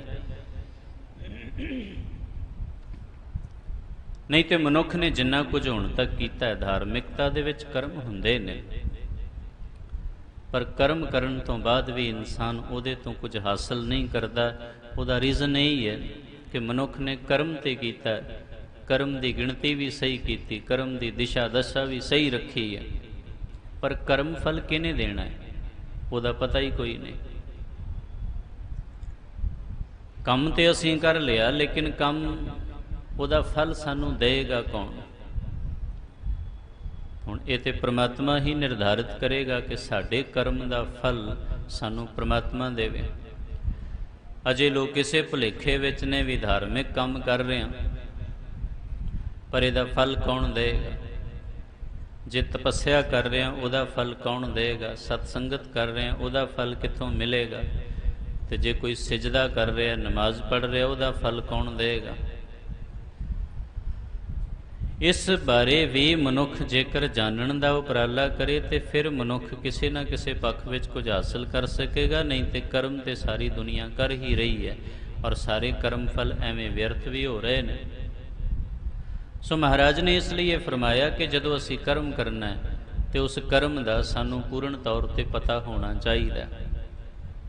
ਤੇ ਜਦੋਂ ਮਨ ਦੀ ਘਾੜਤ ਘੜਾਂਗੇ ਤੇ ਮਨ ਦੀ ਘਾੜਤ ਘੜਨ ਲੱਗਿਆਂ ਉਸ ਵਿੱਚ ਮਨ ਦੀ ਅਵਸਥਾ ਦਾ ਸਾਨੂੰ ਪਤਾ ਹੋਣਾ ਚਾਹੀਦਾ ਕਿ ਇਸ ਘਾੜਤ ਵਿੱਚ ਅਸੀਂ ਘੜਨਾ ਮਨ ਨੂੰ ਹੈ ਜਾਂ ਆਪਣੇ ਆਪ ਨੂੰ ਹੈ। ਤੇ ਘਾੜਤ ਵਿੱਚ ਜਦੋਂ ਕਿਸੇ ਲੱਕੜੀ ਨੂੰ ਜਾਂ ਪੱਥਰ ਨੂੰ ਆਕਾਰ ਦੇਣਾ ਹੁੰਦਾ ਤੇ ਜੋ ਫालतू ਲੱਕੜੀ ਜਾਂ ਫालतू ਪੱਥਰ ਉਹਨੂੰ ਛਿੱਲਿਆ ਜਾਂਦਾ, ਹਟਾਇਆ ਜਾਂਦਾ, ਫਿਰ ਇੱਕ ਸਹੀ ਆਕਾਰ ਬਣਦਾ। ਤੇ ਇਸੇ ਤਰ੍ਹਾਂ ਜਦੋਂ ਅਸੀਂ ਆਪਣੇ ਮਨ ਦੇ ਪ੍ਰਥਾਏ ਵੇਖਾਂਗੇ ਤੇ ਮਨ ਵਿੱਚ ਵੀ ਜੋ ਵਾਧੂ ਖੁਆਇਸ਼ਾਂ ਹੁੰਦੀਆਂ ਨੇ ਹਟਾਉਣੀਆਂ ਪੈਂਦੀਆਂ ਨੇ। ਮਨ ਦੇ ਅੰਦਰ ਵੀ ਜੋ ਵੱਧ ਖਿਆਲ ਆਉਂਦੇ ਨੇ, ਵਿਅਰਥ ਦੇ ਖਿਆਲ ਆਉਂਦੇ ਨੇ, ਹਟਾਉਣੇ ਪੈਂਦੇ ਨੇ। ਅਗਰ ਮਨ ਦੇ ਵਾਧੂ ਖਿਆਲ ਨਹੀਂ ਹਟੇ, ਮਨ ਦੀਆਂ ਵਾਧੂ ਖੁਆਇਸ਼ਾਂ ਨਹੀਂ ਹਟੀਆਂ, ਸਭ ਕੁਝ ਚਾਹਣ ਦੀ ਇੱਛਾ ਬਣੀ ਰਹੀ ਤੇ ਮਨ ਘੜਿਆ ਹੀ ਨਹੀਂ। ਮਨ ਦੀ ਘਾੜਤ ਬਣੀ ਹੀ ਨਹੀਂ, ਔਰ ਘਾੜਤ ਨਹੀਂ ਬਣੀ ਤੇ ਕੋਈ ਆਕਾਰ ਨਹੀਂ ਮਿਲੇਗਾ, ਫਿਰ ਲੱਕੜੀ ਹੀ ਰਹੇਗਾ।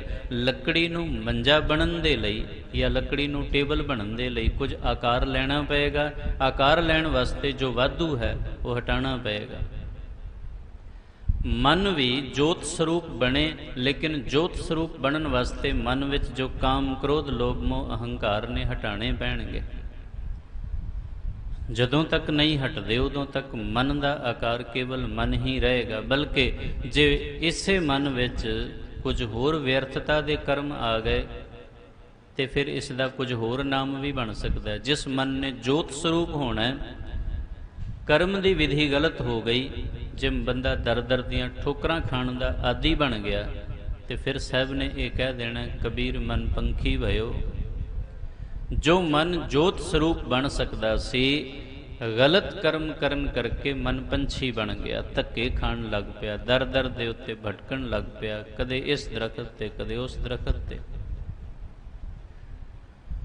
ਜਿਸ ਮਨ ਨੇ ਜੋਤ ਸਰੂਪ ਹੋ ਕੇ ਪ੍ਰਮਾਤਮਾ ਦੀ ਰਹਿਮਤ ਲੈਣੀ ਸੀ, ਉਸੇ ਮਨ ਨੇ ਆਪਣੇ ਜੀਵਨ ਨੂੰ ਇੱਕ ਜਗ੍ਹਾ ਨਾ ਟਿਕਾਇਆ, ਔਰ ਜਦੋਂ ਬਹੁਤੀਆਂ ਥਾਵਾਂ ਤੇ ਧੱਕੇ ਖਾ ਲਏ ਤੇ ਫਿਰ ਮੁਸ਼ਕਿਲ ਬਣ ਗਈ। ਇਸ ਲਈ ਸਤਿਗੁਰ ਪਾਤਸ਼ਾਹ ਜੀ ਨੇ ਫਰਮਾਇਆ ਹੈ ਕਿ ਮਨ ਦੀ ਘਾੜਤ ਅਗਰ ਸਹੀ ਰੂਪ ਵਿੱਚ ਹੁੰਦੀ ਤੇ ਹੁਣ ਜੇ ਕੋਈ ਇਹ ਸੋਚੇ ਚਲੋ ਠੀਕ ਹੈ, ਜੇ ਬਹੁਤਾ ਧੱਕੇ ਖਾਵਾਂਗੇ, ਇੱਧਰ ਉੱਧਰ ਜਾਵਾਂਗੇ, ਪੰਛੀ ਵਰਗੇ ਬਣ ਸਕਦੇ ਹਾਂ, ਟਿਕ ਜਾਈਏ, ਤੇ ਗਲਤੀ ਇੱਥੇ ਵੀ ਹੋ ਸਕਦੀ ਹੈ। ਕਿਉਂਕਿ ਜੇ ਮਨ ਬਿਲਕੁਲ ਟਿਕ ਜਾਏ, ਇੱਕੋ ਜਗ੍ਹਾ ਜੜ ਬਣ ਜਾਏ, ਚੇਤਨ ਬਣ ਜਾਏ, ਤੇ ਫਿਰ ਸਾਹਿਬ ਇਹ ਕਹਿ ਦੇਣਗੇ, ਮਨ ਖੁੱਟ ਹਰ ਤੇਰਾ ਨਹੀਂ ਵਿਸਾਸ ਤੂੰ ਮਹਾ ਉਦਮਾਦਾ। ਬਿਲਕੁਲ ਇੱਕ ਜਗ੍ਹਾ ਟਿਕਿਆ ਹੋਇਆ, ਫਸਿਆ ਹੋਇਆ ਮਨ ਵੀ ਖੋਤੇ ਦੀ ਨਿਆਈ, ਉਹ ਵੀ ਹਿਲਦਾ ਨਹੀਂ ਹੈ ਜਦੋਂ ਤੱਕ ਉੱਤੇ ਵਜ਼ਨ ਨਾ ਲੱਦਿਆ ਜਾਏ। ਕਿਉਂਕਿ ਬਾਣੀ ਕਹਿੰਦੀ, ਖਰਕਾ ਪੈਖਰ ਤਉ ਛੁਟੈ ਜੋ ਉੱਪਰ ਲਾਦਾ। ਉਹਦੇ ਤੇ ਵਜ਼ਨ ਲੱਦੀਏ ਤੇ ਉਹ ਤੁਰਦਾ ਨਹੀਂ, ਤੇ ਤੁਰਦਾ ਹੀ ਨਹੀਂ ਹੈ, ਭਾਵੇਂ ਸੜਕ ਦੇ ਵਿਚਕਾਰ ਖੜਾ ਹੋਵੇ। ਇਸ ਲਈ ਮਨ ਭਟਕਿਆ ਤੇ ਮਨ ਪੰਛੀ ਬਣ ਜਾਏਗਾ। ਜਿਸ ਨੇ ਜੋਤ ਸਰੂਪ ਬਣਨਾ ਸੀ, ਕਦੇ ਉਹ ਪੰਛੀ ਬਣ ਜਾਂਦਾ ਹੈ ਤੇ ਕਦੇ ਉਹ ਖੋਤਾ ਬਣ ਜਾਂਦਾ ਹੈ। ਤੇ ਫਿਰ ਸੋਚਿਆ ਚਲੋ ਭੱਜ ਦੌੜ ਕੇ ਵੀ ਗੱਲ ਨਹੀਂ ਬਣਨੀ, ਟਿਕ ਕੇ ਵੀ ਗੱਲ ਨਹੀਂ ਬਣਨੀ, ਤੇ ਇਨਸਾਨ ਥੋੜੀ ਜ਼ਿੰਮੇਦਾਰੀਆਂ ਨਿਭਾ ਲਏ। ਲੇਕਿਨ ਜ਼ਿੰਮੇਦਾਰੀਆਂ ਨਿਭਾਉਂਦਿਆਂ ਜਦੋਂ ਉਸ ਵਿੱਚ ਗਲਤਾਨ ਹੁੰਦਾ, ਖਚਤ ਹੋ ਜਾਂਦਾ ਹੈ, ਤੇ ਫਿਰ ਹਾਲਤ ਐਸੀ ਬਣ ਜਾਂਦੀ ਹੈ, ਮਨ ਕੁੰਚਰ ਕਾਇਆ ਉਦਿਆਨੈ, ਫਿਰ ਮਨ ਹਾਥੀ ਵਰਗਾ ਬਣ ਜਾਂਦਾ। ਬਣਾਉਂਦਾ ਤੇ ਹੈ ਕੁਝ, ਪਰ ਨਾਲ ਉਜਾੜ ਵੀ ਪਾਉਂਦਾ, ਕਿਉਂਕਿ ਕੁੰਚਰ ਹਾਥੀ ਜਿਹਨੂੰ ਕਹਿੰਦੇ ਆ, ਉਹ ਜਿਤਨਾ ਖਾਂਦਾ ਉਹਦੇ ਨਾਲੋਂ ਜ਼ਿਆਦਾ ਉਜਾੜਦਾ ਹੈ। ਮਨੁੱਖ ਵੀ ਐਸਾ ਹੀ ਕਰਦਾ ਹੈ। ਸੰਸਾਰਕ ਵਿਧੀ ਹੀ ਇਸ ਪ੍ਰਕਾਰ ਦੀ ਹੈ ਕਿ ਜਿਤਨਾ ਕੋਈ ਇਨਸਾਨ ਨੇ ਵਰਤਣਾ ਹੈ, ਉਸ ਤੋਂ ਜ਼ਿਆਦਾ ਇਨਸਾਨ ਵਿਅਰਥ ਕਰਦਾ ਹੈ, ਵੇਸਟ ਕਰਦਾ ਹੈ। ਇਸ ਲਈ ਮਨੁੱਖ ਬਹੁਤ ਜ਼ਿਆਦਾ ਅੰਨ ਪੈਦਾ ਕਰਨ ਦੇ ਬਾਵਜੂਦ ਵੀ ਸਾਡੇ ਦੇਸ਼ ਵਿੱਚ ਲੋਕ ਬਹੁਤੇ ਭੁੱਖੇ ਕਿਉਂ ਨੇ? ਕਿਉਂਕਿ ਅੰਨ ਦੀ ਬੇਅਦਬੀ ਉਸੇ ਪ੍ਰਕਾਰ ਨਾਲ ਹੋ ਰਹੀ ਹੈ, ਤੇ ਜਦ ਹੋ ਰਹੀ ਹੈ ਉਹਨੂੰ ਰੋਕਿਆ ਵੀ ਨਹੀਂ ਜਾ ਸਕਦਾ। ਗਲਤੀ ਕਸੂਰ ਮਨੁੱਖ ਦਾ ਹੀ ਹੈ। ਪਰਮਾਤਮਾ ਨੇ ਤੇ ਜਿੰਨਾ ਅੰਨ ਪੈਦਾ ਕਰਨਾ ਧਰਤੀ ਤੇ ਹੋ ਗਿਆ, ਪਰ ਉਹ ਜਿੱਥੇ ਜਿਸ ਵਿਧੀ ਵਿੱਚ ਪਹੁੰਚਣਾ ਚਾਹੀਦਾ ਉਹ ਪਹੁੰਚਦਾ ਨਹੀਂ। ਮਨ ਦੀ ਅਵਸਥਾ ਅਗਰ ਕੁੰਚਰ ਵਰਗੀ ਬਣੀ ਤੇ ਉਹ ਜਿਤਨਾ ਖਾਏਗਾ ਉਹਨਾਂ ਉਜਾੜੇਗਾ ਵੀ। ਇਸ ਲਈ ਫਾਇਦਾ ਵੀ ਕਰਨਾ ਹੈ ਤੇ ਉੱਥੇ ਨੁਕਸਾਨ ਵੀ ਉਸੇ ਨੇ ਕਰਨਾ। ਸੋ ਸਿਰਫ ਜੋਤ ਸਰੂਪ ਬਣ ਕੇ ਹੀ ਮਨ ਦਾ ਪਾਰ ਉਤਾਰਾ ਸੰਭਵ ਹੈ। ਬਾਕੀ ਵਿਧੀਆਂ ਵਿੱਚ ਇਨਸਾਨ ਨੇ ਜੇ ਆਪਣੀ ਮਨਮਰਜ਼ੀ ਲਾ ਲਈ ਤੇ ਫਿਰ ਨੁਕਸਾਨ ਇਹਦਾ ਆਪਣਾ ਹੀ ਹੈ। ਜੀਵਨ ਇਸੇ ਦਾ ਹੈ ਔਰ ਅਸੀਂ ਆਪਣੇ ਮਨ ਮਾਫਿਕ ਨਹੀਂ ਤੁਰ ਸਕਦੇ। ਪਰਮਾਤਮਾ ਦੀ ਮਰਜ਼ੀ ਇਸ ਸਾਰੇ ਸੰਸਾਰ ਵਿੱਚ ਚੱਲਦੀ ਰਹੀ ਹੈ, ਅੱਗੇ ਚੱਲਦੀ ਰਹੇਗੀ। ਜੇ ਮਨੁੱਖ ਨੇ ਆਪਣੀ ਮਨਮਰਜ਼ੀ ਨੂੰ ਨਹੀਂ ਬਦਲਿਆ ਤੇ ਫਿਰ ਇਹਨੂੰ ਹਾਸਲ ਕੁਛ ਨਹੀਂ ਹੋਣਾ। ਜੀਵਨ ਐਵੇਂ ਵਿਅਰਥ ਬੀਤ ਜਾਏਗਾ। ਇਹ ਨਹੀਂ ਪਤਾ ਲੱਗਣਾ ਵੀ ਆਇਆ ਕਿਸ ਵਾਸਤੇ ਸੀ ਤੇ ਸੰਸਾਰ ਤੋਂ ਚੱਲਿਆ ਕੀ ਕਰਕੇ ਆ। ਆਉਣਾ ਤੇ ਜਾਣਾ ਅਗਰ ਕਰਮ ਦੇ ਅਨੁਸਾਰ ਹੀ ਗਿਣਿਆ ਜਾਵੇਗਾ ਤੇ ਪ੍ਰਮਾਤਮਾ ਨੇ ਕੁਝ ਤੇ ਵੇਖਣਾ ਹੀ ਹੈ ਵੀ ਆਖਰਕਾਰ ਆ ਕੇ ਕੀਤਾ ਕੀ ਹੈ। ਮਹਾਰਾਜ ਜੇ ਕਿਤੇ ਹਿਸਾਬ ਮੰਗ ਲੈਣ ਵੀ ਹਿਸਾਬ ਕਿਤਾਬ ਮੰਗਣ ਵਾਲਾ ਹੁਣ ਦੁਨੀਆ ਪ੍ਰਮਾਤਮਾ ਦੀ ਉਹ ਪੁੱਛ ਤੇ ਲਏਗਾ ਵੀ ਕਿਆ ਤੈਂ ਖੱਟਿਆ, ਕਹਾਂ ਗਵਾਇਆ। ਤੈਨੂੰ ਸਵਾਸਾਂ ਦੀ ਪੂੰਜੀ ਦਿੱਤੀ ਸੀ, ਉਹ ਸਵਾਸ ਤੇਰੇ ਕਿੱਥੇ ਕੁ ਬੀਤੇ ਨੇ। ਵੈਸੇ ਇਹ ਵੀ ਰੱਬ ਦੇ ਕਮਾਲ ਦੀ ਕੁਦਰਤ ਹੈ ਕਿ ਅੱਜ ਕੱਲ੍ਹ ਦੇ ਦੌਰ ਵਿੱਚ ਬੇਸ਼ੱਕ ਬਹੁਤ ਸਾਰੇ ਬੰਦੇ ਸਵਾਸਾਂ ਦੀ ਕੀਮਤ ਸਮਝ ਗਏ ਨੇ। ਜਦੋਂ ਪਿੱਛੇ ਜੇ ਹਾਲਾਤ ਵਿਗੜੇ ਔਰ ਸਿਲੰਡਰ ਨਹੀਂ ਨਾ ਮਿਲੇ, ਫਿਰ ਅੰਦਾਜ਼ਾ ਹੋ ਗਿਆ ਵੀ ਇੱਕ ਇੱਕ ਸਵਾਸ ਜਿਹੜਾ ਮੁਫਤ ਦਾ ਲੈ ਰਹੇ ਆ ਉਹ ਕਿੰਨੇ ਦਾ, ਜੇ ਖਰੀਦਣਾ ਪੈ ਜਾਏ ਤੇ। ਕਿਉਂਕਿ ਜਿਨ੍ਹਾਂ ਨੂੰ ਮਿਲ ਗਿਆ ਤੇ ਠੀਕ ਹੈ, ਜਿਹਨੂੰ ਨਹੀਂ ਮਿਲੇ ਉਹਨੂੰ ਤੇ ਪਤਾ ਲੱਗ ਗਿਆ ਵੀ ਜੀਵਨ ਦੀ ਕੀਮਤ ਕੀ ਹੈ। ਤੇ ਹੁਣ ਜੇ ਸੌਖੇ ਸਵਾਸ ਚੱਲ ਰਹੇ ਨੇ ਉਦੋਂ ਬੰਦਾ ਯਾਦ ਨਹੀਂ ਕਰਦਾ, ਤੇ ਜਦੋਂ ਸਿਲੰਡਰ ਨਹੀਂ ਮਿਲੇ ਉਦੋਂ ਹਾਏ ਰੱਬਾ ਕਿਤੋਂ ਮਿਲਵਾ ਦੇ। ਤੇ ਰੱਬ ਵੀ ਕਹੇਗਾ ਜਦ ਫਰੀ ਦੇ ਸਵਾਸ ਚੱਲ ਰਹੇ ਸੀ ਉਦੋਂ ਤੇ ਯਾਦ ਕੀਤਾ ਨਹੀਂ ਹੈ, ਹੁਣ ਤੈਨੂੰ ਯਾਦ ਆ ਰਿਹਾ ਜਦ ਜੀਵਨ ਖਤਰੇ 'ਚ ਆਇਆ। ਉਹ ਤੇ ਫਿਰ ਕਬੀਰ ਸਾਹਿਬ ਨੇ ਕਹਿਣਾ ਹੀ ਹੈ, ਕਬੀਰ ਕਾਮ ਪਰੇ ਹਰ ਸਿਮਰੀ ਹੈ। ਜਦ ਕੰਮ ਆਇਆ ਤੇ ਪ੍ਰਮਾਤਮਾ ਚੇਤੇ ਆ ਗਿਆ, ਜਦ ਕੰਮ ਚੱਲ ਰਹੇ ਸੀ ਆਪਣੇ ਆਪ ਫਿਰ ਰੱਬ ਚੇਤੇ ਨਹੀਂ ਆਇਆ। ਉਹ ਕਹਿੰਦੇ ਵੀ ਜਿਵੇਂ ਕੰਮ ਵੇਲੇ ਰੱਬ ਨੂੰ ਯਾਦ ਕਰਦਾ, ਇਸ ਤਰ੍ਹਾਂ ਨਿਤਾ ਪ੍ਰਤੀ ਯਾਦ ਕਰਿਆ ਕਰ। ਕਾਮ ਪਰੇ ਹਰ ਸਿਮਰੀਐ ਐਸਾ ਸਿਮਰੋ ਨਿਤ। ਜਿਸ ਭਾਵਨਾ ਅਨੁਸਾਰ ਅਸੀਂ ਜ਼ਰੂਰਤ ਵੇਲੇ ਰੱਬ ਨੂੰ ਯਾਦ ਕਰਦੇ ਹਾਂ, ਉਸ ਤਰ੍ਹਾਂ ਦੀ ਯਾਦ ਹਰ ਵੇਲੇ ਬਣਨੀ ਚਾਹੀਦੀ ਹੈ, ਤਾਂ ਉਹਨੂੰ ਪਿਆਰ ਕਵਾਂਗੇ। ਨਹੀਂ ਤੇ ਫਿਰ ਬੱਧਾ ਚੱਟੀ ਜੋ ਪਰੇ, ਨਾ ਗੁਣ ਨਾ ਉਪਕਾਰ। ਉਹਦਾ ਕੋਈ ਗੁਣ ਨਹੀਂ ਲੱਗਣਾ, ਉਹਦਾ ਕੋਈ ਉਪਕਾਰ ਨਹੀਂ ਲੱਗਣਾ। ਬੱਧਾ ਚੱਟੀ ਤੇ ਫਿਰ ਵਿਅਰਥ ਦਾ ਹੀ ਸਮਾਂ ਗਵਾਉਣ ਵਾਲਾ ਕੰਮ ਹੈ। ਧਰਮ ਜਿੰਨਾ ਕੁ ਸਮਝਣਾ ਔਖਾ ਹੈ, ਜਿੰਨਾ ਕੁ ਕਮਾਉਣਾ ਔਖਾ ਹੈ, ਉਤਨਾ ਹੀ ਇਨਸਾਨ ਦੇ ਲਈ ਅਪਣਾਉਣ ਵਿੱਚ ਕਠਿਨਾਈ ਹੈ। ਪਰ ਜਦੋਂ ਅਪਣਾ ਲਿਆ ਜਾਵੇ, ਇੱਕ ਵਾਰੀ ਬੰਦਾ ਟਰੈਕ ਤੇ ਚੱਲ ਪਏ ਤੇ ਆਪਣੇ ਆਪ ਗੱਡੀ ਚੱਲ ਜਾਂਦੀ ਹੈ। ਪਰ ਬਸ ਉਹ ਸ਼ੁਰੂਆਤ ਦੇ ਵਿੱਚ ਹੀ ਇੱਕ ਸਮੱਸਿਆ ਵੀ ਮਨੁੱਖ ਤੁਰਨਾ ਸ਼ੁਰੂ ਤੇ ਕਰੇ।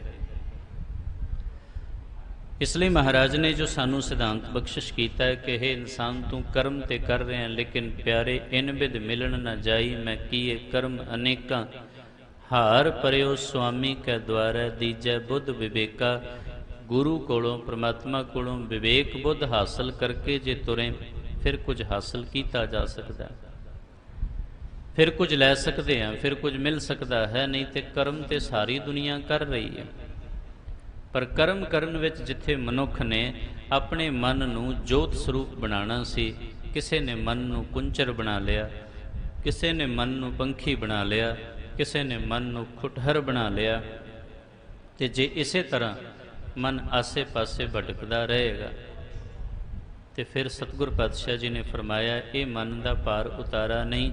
ਲੇਕਿਨ ਇੱਕ ਗੱਲ ਹੋਰ ਵੀ ਹੈ, ਇਸ ਤੋਂ ਇਲਾਵਾ ਚਾਰਾ ਵੀ ਕੋਈ ਨਹੀਂ ਹੈ। ਸਾਰਾ ਕੰਮ ਹੈ ਹੀ ਮਨ ਦਾ।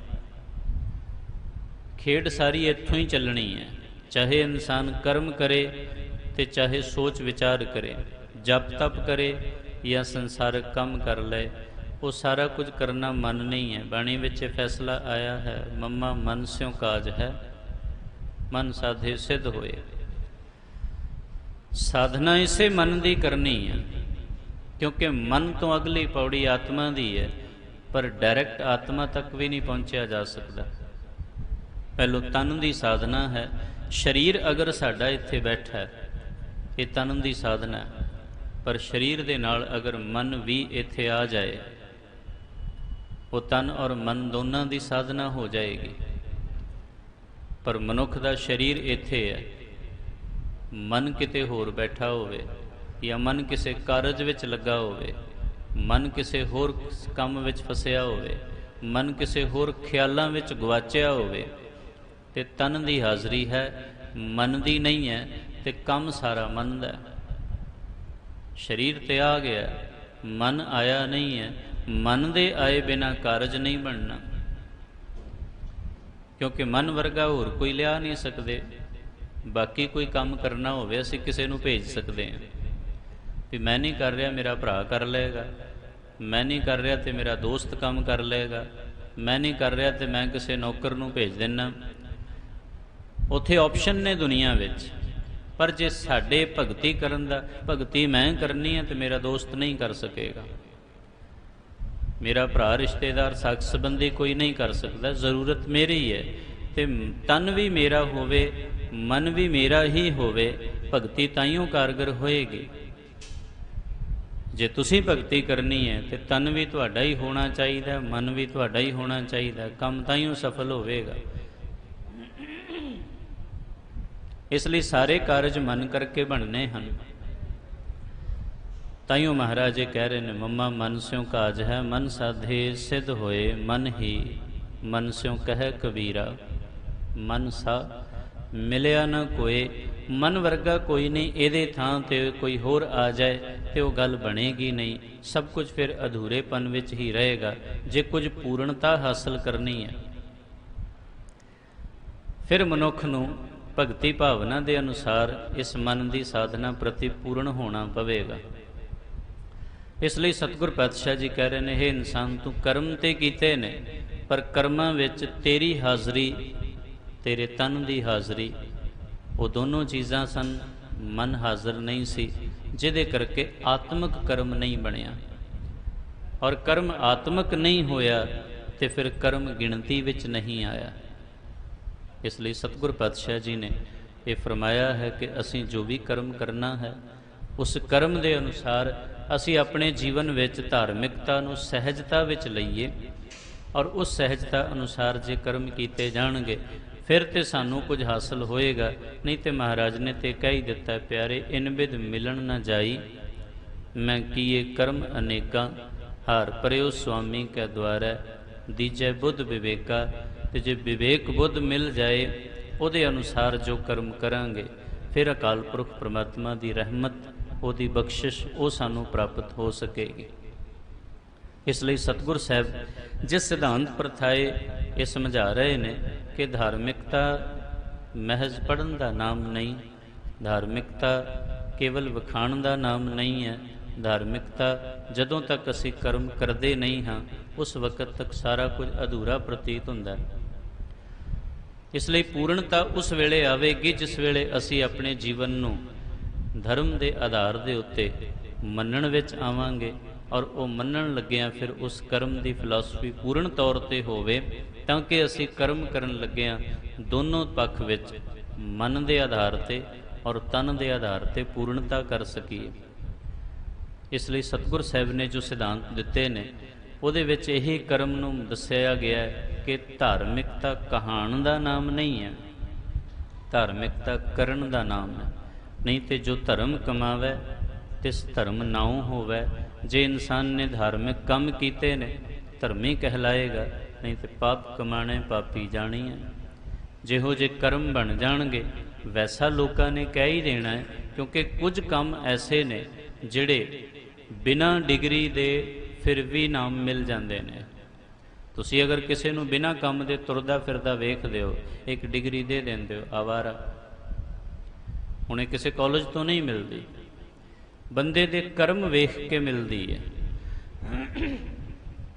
ਬਿਨਾਂ ਮਤਲਬ ਦੇ ਅਗਰ ਕੋਈ ਬੋਲਣ ਵਾਲਾ ਹੋਵੇ, ਪਿੰਡ 'ਚ ਹੋਵੇ, ਸ਼ਹਿਰ 'ਚ ਹੋਵੇ, ਇਲਾਕੇ 'ਚ ਹੋਵੇ, ਤੇ ਉਹਨੂੰ ਇੱਕ ਨਾਮ ਦਿੰਦੇ ਆ, ਉਹਨੂੰ ਇੱਕ ਡਿਗਰੀ ਦਿੰਦੇ ਆ, ਬੜਬੋਲਾ, ਮੂੰਹ ਫੱਟ। ਇਹ ਕਿਸੇ ਕਾਲਜ ਦੇ ਵਿੱਚ ਨਹੀਂ ਹੈ, ਕਿਸੇ ਯੂਨੀਵਰਸਿਟੀ ਵੱਲੋਂ ਇਹ ਡਿਗਰੀ ਨਹੀਂ ਬਣੀ, ਕਰਮ ਡਿਗਰੀ ਹੈ। ਕਰਮ ਕਰਕੇ ਲੋਕਾਂ ਨੂੰ ਮਿਲ ਜਾਂਦੀ ਹੈ। ਤੇ ਜਿਹੜਾ ਕਿਤੇ ਸਹੀ ਗੱਲ ਕਰੇ ਹੀ ਨਾ, ਜੋ ਸੱਚ ਦੇ ਬਾਰੇ ਜਾਣਦਾ ਨਾ ਹੋਵੇ, ਸਮਝਦਾ ਨਾ ਹੋਵੇ, ਤੇ ਆਮ ਤੌਰ ਤੇ ਕਹਿ ਹੀ ਦਿੰਦੇ ਨੇ ਪਿੰਡ 'ਚ ਕੋਈ ਵੀ, ਜੇ ਕਿਸੇ ਨੇ ਨਾਮ ਲਿਆ, ਅੱਛਾ ਉਹ ਤੇ ਝੂਠਾ ਹੈ, ਕਿਉਂਕਿ ਸੱਚ ਬੋਲਿਆ ਹੀ ਕੋਈ ਨਹੀਂ। ਇਹ ਵੀ ਡਿਗਰੀ ਆਪਣੇ ਆਪ ਹੀ ਮਿਲ ਜਾਂਦੀ ਹੈ। ਸੋ ਮਨੁੱਖ ਨੇ ਵਿਹਲਾ ਬਣਨਾ ਹੈ, ਬੜਬੋਲਾ ਬਣਨਾ ਹੈ, ਝੂਠਾ ਬਣਨਾ ਹੈ। ਤੇ ਇਸ ਪ੍ਰਕਾਰ ਦੇ ਇਹ ਅਗਰ ਕਰਮ ਆਪਣੇ ਜੀਵਨ ਵਿੱਚ ਆ ਗਏ, ਤੇ ਫਿਰ ਮਨੁੱਖ ਦਾ ਜੀਵਨ ਨਾ ਰੱਬ ਜੋਗਾ ਰਹਿਣਾ, ਨਾ ਉਹਦੇ ਆਪਣੇ ਜੋਗਾ ਰਹਿਣਾ। ਐਸਾ ਇਨਸਾਨ ਸਿਰਫ ਆਪਣੇ ਤੇ ਬੋਝ ਨਹੀਂ ਹੈ, ਦੂਸਰਿਆਂ ਤੇ ਵੀ ਰਹੇਗਾ, ਕਿਉਂਕਿ ਵਿਹਲਾ ਜਿਸ ਘਰ ਵਿੱਚ ਰਹਿੰਦਾ ਉਸ ਘਰ ਦੇ ਉੱਤੇ ਵੀ ਉਹ ਲੈਵਲ ਲੱਗ ਜਾਏਗਾ। ਉਸ ਘਰ ਦੇ ਨਾਲ ਕੋਈ ਸਾਕ ਸੰਬੰਧ ਬਣਨਾ ਬਹੁਤ ਕਠਿਨਾਈ ਆਏਗੀ, ਉਸ ਘਰ ਦੇ ਨਾਲ ਕੋਈ ਤਾਲੁਕਾਤ ਬਣਨੇ ਬਹੁਤ ਮੁਸ਼ਕਿਲ ਹੋਣਗੇ, ਉਸ ਘਰ ਦੇ ਨਾਲ ਕੋਈ ਕੰਮ ਦੀ ਡੀਲ ਕਰਨਾ ਚਾਹੇਗਾ ਬੜੀ ਮੁਸ਼ਕਿਲ ਆਏਗੀ, ਕਿਉਂਕਿ ਵਿਹਲੜ ਹੋ ਗਿਆ। ਪਹਿਲੋਂ ਕੱਲਾ ਵਿਹਲਾ ਸੀ, ਲੇਕਿਨ ਹੁਣ ਵਿਹਲਾ ਜਿਸ ਘਰ ਵਿੱਚ ਰਹਿ ਗਿਆ ਤੇ ਉਹ ਘਰ ਵਿਹਲਣਾ ਦਾ। ਸੋ ਕਰਮ ਕਰਨ ਲੱਗਿਆਂ ਤੇ ਇਨਸਾਨ ਨੂੰ ਸੋਚਣਾ ਪਏਗਾ, ਸਵੇਰੇ ਅਗਰ 10 ਵਜੇ ਤੱਕ ਕੋਈ ਸੁੱਤਾ ਰਹੇਗਾ ਤੇ ਵਿਹਲੜ ਦੀ ਡਿਗਰੀ ਤੇ ਮਿਲ ਹੀ ਜਾਣੀ ਹੈ, ਕਿਉਂਕਿ ਇਨਸਾਨ ਦਾ ਪਤਾ ਲੱਗ ਜਾਂਦਾ ਇਹਨੇ ਕੁਝ ਕਰਨਾ ਹੀ ਨਹੀਂ, ਘੱਟੋ ਘੱਟ ਨਿਤਨੇਮ ਤੇ ਕਰੇ, ਉੱਠੇ ਤੇ ਸਹੀ। ਵਕਤ ਠੀਕ ਨਹੀਂ ਹੈ, ਕਰੋਨਾ ਚੱਲ ਰਿਹਾ ਸੀ, ਨਹੀਂ ਇਨਸਾਨ ਦੇ ਲਈ ਕੁਝ ਕਰਨ ਵਾਸਤੇ, ਇਹੀ ਤੇ ਰੱਬ ਨੇ ਵੇਖਣਾ ਸੀ ਵੀ ਸਭ ਕੁਝ ਕਰਨ ਦੇ ਲਈ ਹੁਣ ਨਹੀਂ ਹੈ। ਪਹਿਲਾਂ ਵਕਤ ਨਹੀਂ ਹੁੰਦਾ ਸੀ ਕਿ ਜੀ ਕੰਮ ਬੜੇ ਨੇ, ਹੁਣ ਕੰਮ ਰੁਕ ਗਏ ਤੇ ਰੱਬ ਨੇ ਵੇਖਿਆ ਵੀ ਕੰਮ ਰੁਕ ਗਏ ਨੇ, ਹੁਣ ਤੇ ਕਰ ਭਗਤੀ, ਲੇਕਿਨ ਉਦੋਂ ਵੀ ਨਾ ਕਰੇ ਤੇ ਰੱਬ ਨੇ ਤੇ ਕਹਿਣਾ ਹੀ ਹੈ ਵਿਹਲੜ। ਫਿਰ ਤੇ ਪ੍ਰਮਾਤਮਾ ਨੇ ਸਮਝ ਲਿਆ ਵੀ ਇਹ ਕੁਝ ਕਰਨ ਜੋਗਾ ਨਹੀਂ ਹੈ। ਜਦੋਂ ਕੰਮ ਹੁੰਦੇ ਨੇ ਉਸ ਵੇਲੇ ਵੀ ਇਹ ਭਗਤੀ ਨਹੀਂ ਕਰ ਸਕਦਾ, ਔਰ ਜਦੋਂ ਵਿਹਲਾ ਹੁੰਦਾ ਉਸ ਵੇਲੇ ਵੀ ਭਗਤੀ ਨਹੀਂ ਕਰ ਸਕਦਾ, ਫਿਰ ਬਖਸ਼ਿਸ਼ ਕਿੱਥੋਂ ਹੋਏਗੀ? ਪ੍ਰਮਾਤਮਾ ਨੇ ਜਦੋਂ ਤੈਅ ਕਰ ਲਿਆ ਕਿ ਇਹਦੇ ਕੋਲ ਕੁਝ ਕਰਨ ਲੱਗ ਕੁਝ ਹੈ ਨਹੀਂ ਹੈ, ਕਿਉਂਕਿ ਭਾਵਨਾ ਨਹੀਂ ਹੈ। ਭਾਵਨਾ ਹੋਵੇ ਤੇ ਫਿਰ ਭਾਵੇਂ ਇਨਸਾਨ 24 ਘੰਟੇ ਦੇ ਅਪੁਆਇੰਟਮੈਂਟ ਲੈ ਕੇ ਬੈਠਾ ਹੋਵੇ, ਫਿਰ ਵੀ ਪਰਮਾਤਮਾ ਦੀ ਅਪੁਆਇੰਟਮੈਂਟ ਨਹੀਂ ਛੱਡਦਾ, ਭਗਤੀ ਫਿਰ ਵੀ ਨਹੀਂ ਤਿਆਗਦਾ, ਉਹ ਫਿਰ ਵੀ ਹੁੰਦੀ ਹੈ, ਕਿਉਂਕਿ ਮਨੁੱਖ ਦੀ ਭਾਵਨਾ ਸਹੀ ਹੈ, ਪਰਮਾਤਮਾ ਦੇ ਪ੍ਰਤੀ ਉਸ ਦਾ ਮਿਲਣ ਔਰ ਚਾਲ ਚਲਨ ਸਹੀ ਹੈ, ਆਪਣੇ ਜੀਵਨ ਨੂੰ ਉਸਨੇ ਸਹੀ ਧਾਰਨਾ ਵਿੱਚ ਰੱਖਿਆ। ਇਸ ਲਈ ਸਤਿਗੁਰ ਪਾਤਸ਼ਾਹ ਜੀ ਨੇ ਜੋ ਸਾਨੂੰ ਸਿਧਾਂਤ ਸਮਝਾਇਆ ਹੈ, ਅਸੀਂ ਉਸ ਵਿਧੀ ਅਨੁਸਾਰ ਆਪਣੇ ਜੀਵਨ ਨੂੰ ਜੇ ਸਹੀ ਦਿਸ਼ਾ ਵਿੱਚ ਰੱਖਾਂਗੇ ਤੇ ਕਰਮ ਕਰਨ ਦਾ ਲਾਭ ਹੋਵੇਗਾ, ਨਹੀਂ ਤੇ ਕਰਮ ਤੇ ਕੀਤੇ ਜਾਣਗੇ, ਪਰ ਉਹਨਾਂ ਕਰਮਾਂ ਵਿੱਚ ਅਸੀਂ ਖੱਟ ਨਹੀਂ ਸਕਾਂਗੇ ਕੁਝ। ਜੇ ਕੁਝ ਲੈਣਾ, ਕੁਝ ਖੱਟਣਾ ਹੈ, ਫਿਰ ਤੇ ਕਰਮ ਵੀ ਕਰਨੇ ਪੈਣਗੇ, ਔਰ ਕਰਮ ਕਰਨ ਦੀ ਵਿਧੀ ਵੀ ਸਹੀ ਰੱਖਣੀ ਪਵੇਗੀ, ਨਹੀਂ ਤੇ ਸਾਰੀ ਜ਼ਿੰਦਗੀ ਕਰਮ ਕਰਦਿਆਂ ਬੀਤ ਜਾਣੀ ਹੈ। ਤੇ ਭਾਈ ਗੁਰਦਾਸ ਜੀ ਨੇ ਜਿਵੇਂ ਇੱਕ ਉਦਾਹਰਣ ਦਿੱਤੀ ਹੈ, ਉਹ ਕਹਿੰਦੇ ਨੇ, ਜੈਸੇ ਬੈਲ ਤੇਲੀ ਕੋ ਜਾਨਤ ਕਈ ਕੋਸ ਚਲਿਓ, ਨੈਣ ਉਘਰਤ ਵਹੀ ਠਾਉ ਹੀ ਠਿਕਾਨੋ ਹੈ। ਤੇਲੀ ਦੇ ਕੋਲੂ ਵਿੱਚ ਜੋ ਬੈਲ ਜੁੜਿਆ ਹੋਵੇ, ਉਹਦੀਆਂ ਅੱਖਾਂ ਤੇ ਅਕਸਰ ਪੱਟੀ ਬੰਨ੍ਹ ਦਿੱਤੀ ਜਾਂਦੀ ਹੈ, ਉਹ ਬੇਫਿਕਰ ਹੋ ਕੇ ਤੁਰਦਾ ਰਹਿੰਦਾ ਹੈ, ਔਰ ਇਹ ਸੋਚਦਾ ਹੈ ਵੀ ਮੈਂ ਸਵੇਰ ਦਾ ਤੁਰਿਆ ਤੇ ਸ਼ਾਮ ਤੱਕ ਪਤਾ ਨਹੀਂ ਕਿਸੇ ਨਵੇਂ ਨਗਰ ਵਿੱਚ ਆ ਗਿਆ ਹੋਵਾਂਗਾ, ਨਵੇਂ ਇਲਾਕੇ ਵਿੱਚ ਆ ਗਿਆ ਹੋਵਾਂਗਾ, ਉੱਥੇ ਬੜੀ ਹਰਿਆਲੀ ਘਾਹ ਹੋਏਗੀ, ਬੜੀ ਨਵੀਂ ਥਾਂ ਹੋਵੇਗੀ, ਨਵੇਂ ਲੋਕ ਹੋਣਗੇ। ਜਦ ਉਸ ਦੀਆਂ ਸ਼ਾਮ ਨੂੰ ਅੱਖਾਂ ਖੁੱਲ੍ਹਦੀਆਂ ਨੇ ਔਰ ਉਹ ਸੋਚਦਾ ਵੀ ਸਵੇਰ ਤੋਂ ਤੁਰਿਆ ਸੀ, ਸ਼ਾਮ ਪੈ ਗਈ ਹੈ, ਬੜੀ ਦੂਰ ਨਿਕਲ ਆਇਆ ਹੋਵਾਂਗਾ, ਅੱਖਾਂ ਖੁੱਲ੍ਹਦੀਆਂ ਨੇ, ਉੱਥੇ ਹੀ ਖੜਾ ਹੁੰਦਾ ਜਿੱਥੇ ਸਵੇਰੇ ਸੀ। ਧਰਮ ਇਸੇ ਪ੍ਰਕਾਰ ਦਾ ਬਣ ਗਿਆ ਬਹੁਤਿਆਂ ਲਈ।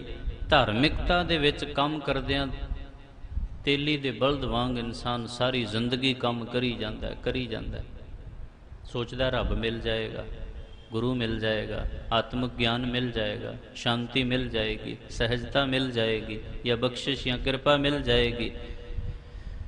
ਜਦ ਅੱਖਾਂ ਖੋਲ੍ਹਦਾ ਦੇਖਦਾ ਉੱਥੇ ਦਾ ਉੱਥੇ ਹੀ ਹੈ, ਉਸੇ ਤਰ੍ਹਾਂ ਦਾ ਉਹੀ ਝੂਠ, ਉਹੀ ਫਰੇਬ, ਉਹੀ ਨਿੰਦਾ ਚੁਗਲੀ, ਦਵੈਤ, ਕਾਮ, ਕ੍ਰੋਧ, ਲੋਭ, ਮੋਹ, ਹੰਕਾਰ, ਉੱਥੇ ਹੀ ਉਸੇ ਚਿੱਕੜ ਵਿੱਚ ਖੜਾ ਹੈ, ਨਿਕਲਿਆ ਹੀ ਨਹੀਂ। ਹਾਲਾਤ ਬਦਲੇ ਹੀ ਨਹੀਂ, ਜੀਵਨ ਵੈਸੇ ਦਾ ਵੈਸਾ ਹੀ ਰਹਿ ਗਿਆ, ਕਿਉਂਕਿ ਜਿੱਥੇ ਪਹੁੰਚਣਾ ਸੀ ਪਹੁੰਚ ਨਹੀਂ ਸਕਿਆ, ਜੋ ਕਰਨਾ ਸੀ ਉਹ ਸਹੀ ਦਿਸ਼ਾ ਵਿੱਚ ਨਹੀਂ ਹੋਇਆ, ਜੋ ਕਰਨਾ ਸੀ ਉਹ ਸਹੀ ਵਿਧੀ ਵਿੱਚ ਨਹੀਂ ਹੋਇਆ। ਇਸ ਲਈ ਮਹਾਰਾਜ ਕਹਿੰਦੇ ਨੇ, ਹੇ ਇਨਸਾਨ ਤੂੰ ਕਰਮ ਤੇ ਕਰ ਰਿਹਾ, ਪਰ ਇਹਨਾਂ ਕਰਮਾਂ ਨਾਲ ਰੱਬ ਮਿਲੇਗਾ ਨਹੀਂ। ਤਾਈਓ ਮਹਾਰਾਜ ਕਹਿੰਦੇ ਨੇ, ਪਿਆਰੇ ਇਨ ਬਿਦ ਮਿਲਣ ਨਾ ਜਾਈ, ਨਾ ਕੀਏ ਕਰਮ ਅਨੇਕਾਂ। ਇਸ ਵਿਧੀ ਵਿੱਚ ਨਹੀਂ ਮਿਲਣਾ ਜੋ ਵਿਧੀ ਅਸੀਂ ਅਪਣਾ ਲਈ ਹੈ। ਵਿਧੀ ਕਿਹੜੀ ਹੋਵੇ? ਮਹਾਰਾਜ ਕਹਿੰਦੇ ਨੇ, ਜੋ ਗੁਰ ਕਹੈ ਸੋਈ ਭਲ ਮਾਨੋ। ਆਪਣੀ ਮਨਮਰਜ਼ੀ ਨਹੀਂ, ਜੋ ਗੁਰੂ ਕਹਿੰਦਾ ਹੈ, ਜੋ ਸਤਿਗੁਰ ਨੇ ਫਰਮਾਇਆ ਹੈ, ਉਹਦੇ ਮੁਤਾਬਕ ਚੱਲਣਾ ਪਏਗਾ। ਜੋ ਗੁਰ ਕਹੈ ਸੋਈ ਭਲ ਮਾਨੋ, ਹਰ ਹਰ ਕਥਾ ਨਿਰਾਲੀ। ਫਿਰ ਇਨਸਾਨ ਆਪਣੇ ਜੀਵਨ ਨੂੰ ਕੁਝ ਖਾਸ ਬਣਾ ਸਕੇਗਾ। ਸਤਿਗੁਰ ਪਾਤਸ਼ਾਹ ਜੀ ਸਾਡੇ ਸਾਰਿਆਂ ਤੇ ਰਹਿਮਤ ਕਰਨ। ਅਸੀਂ ਧੰਨ ਗੁਰੂ ਤੇਗ ਬਹਾਦਰ ਸਾਹਿਬ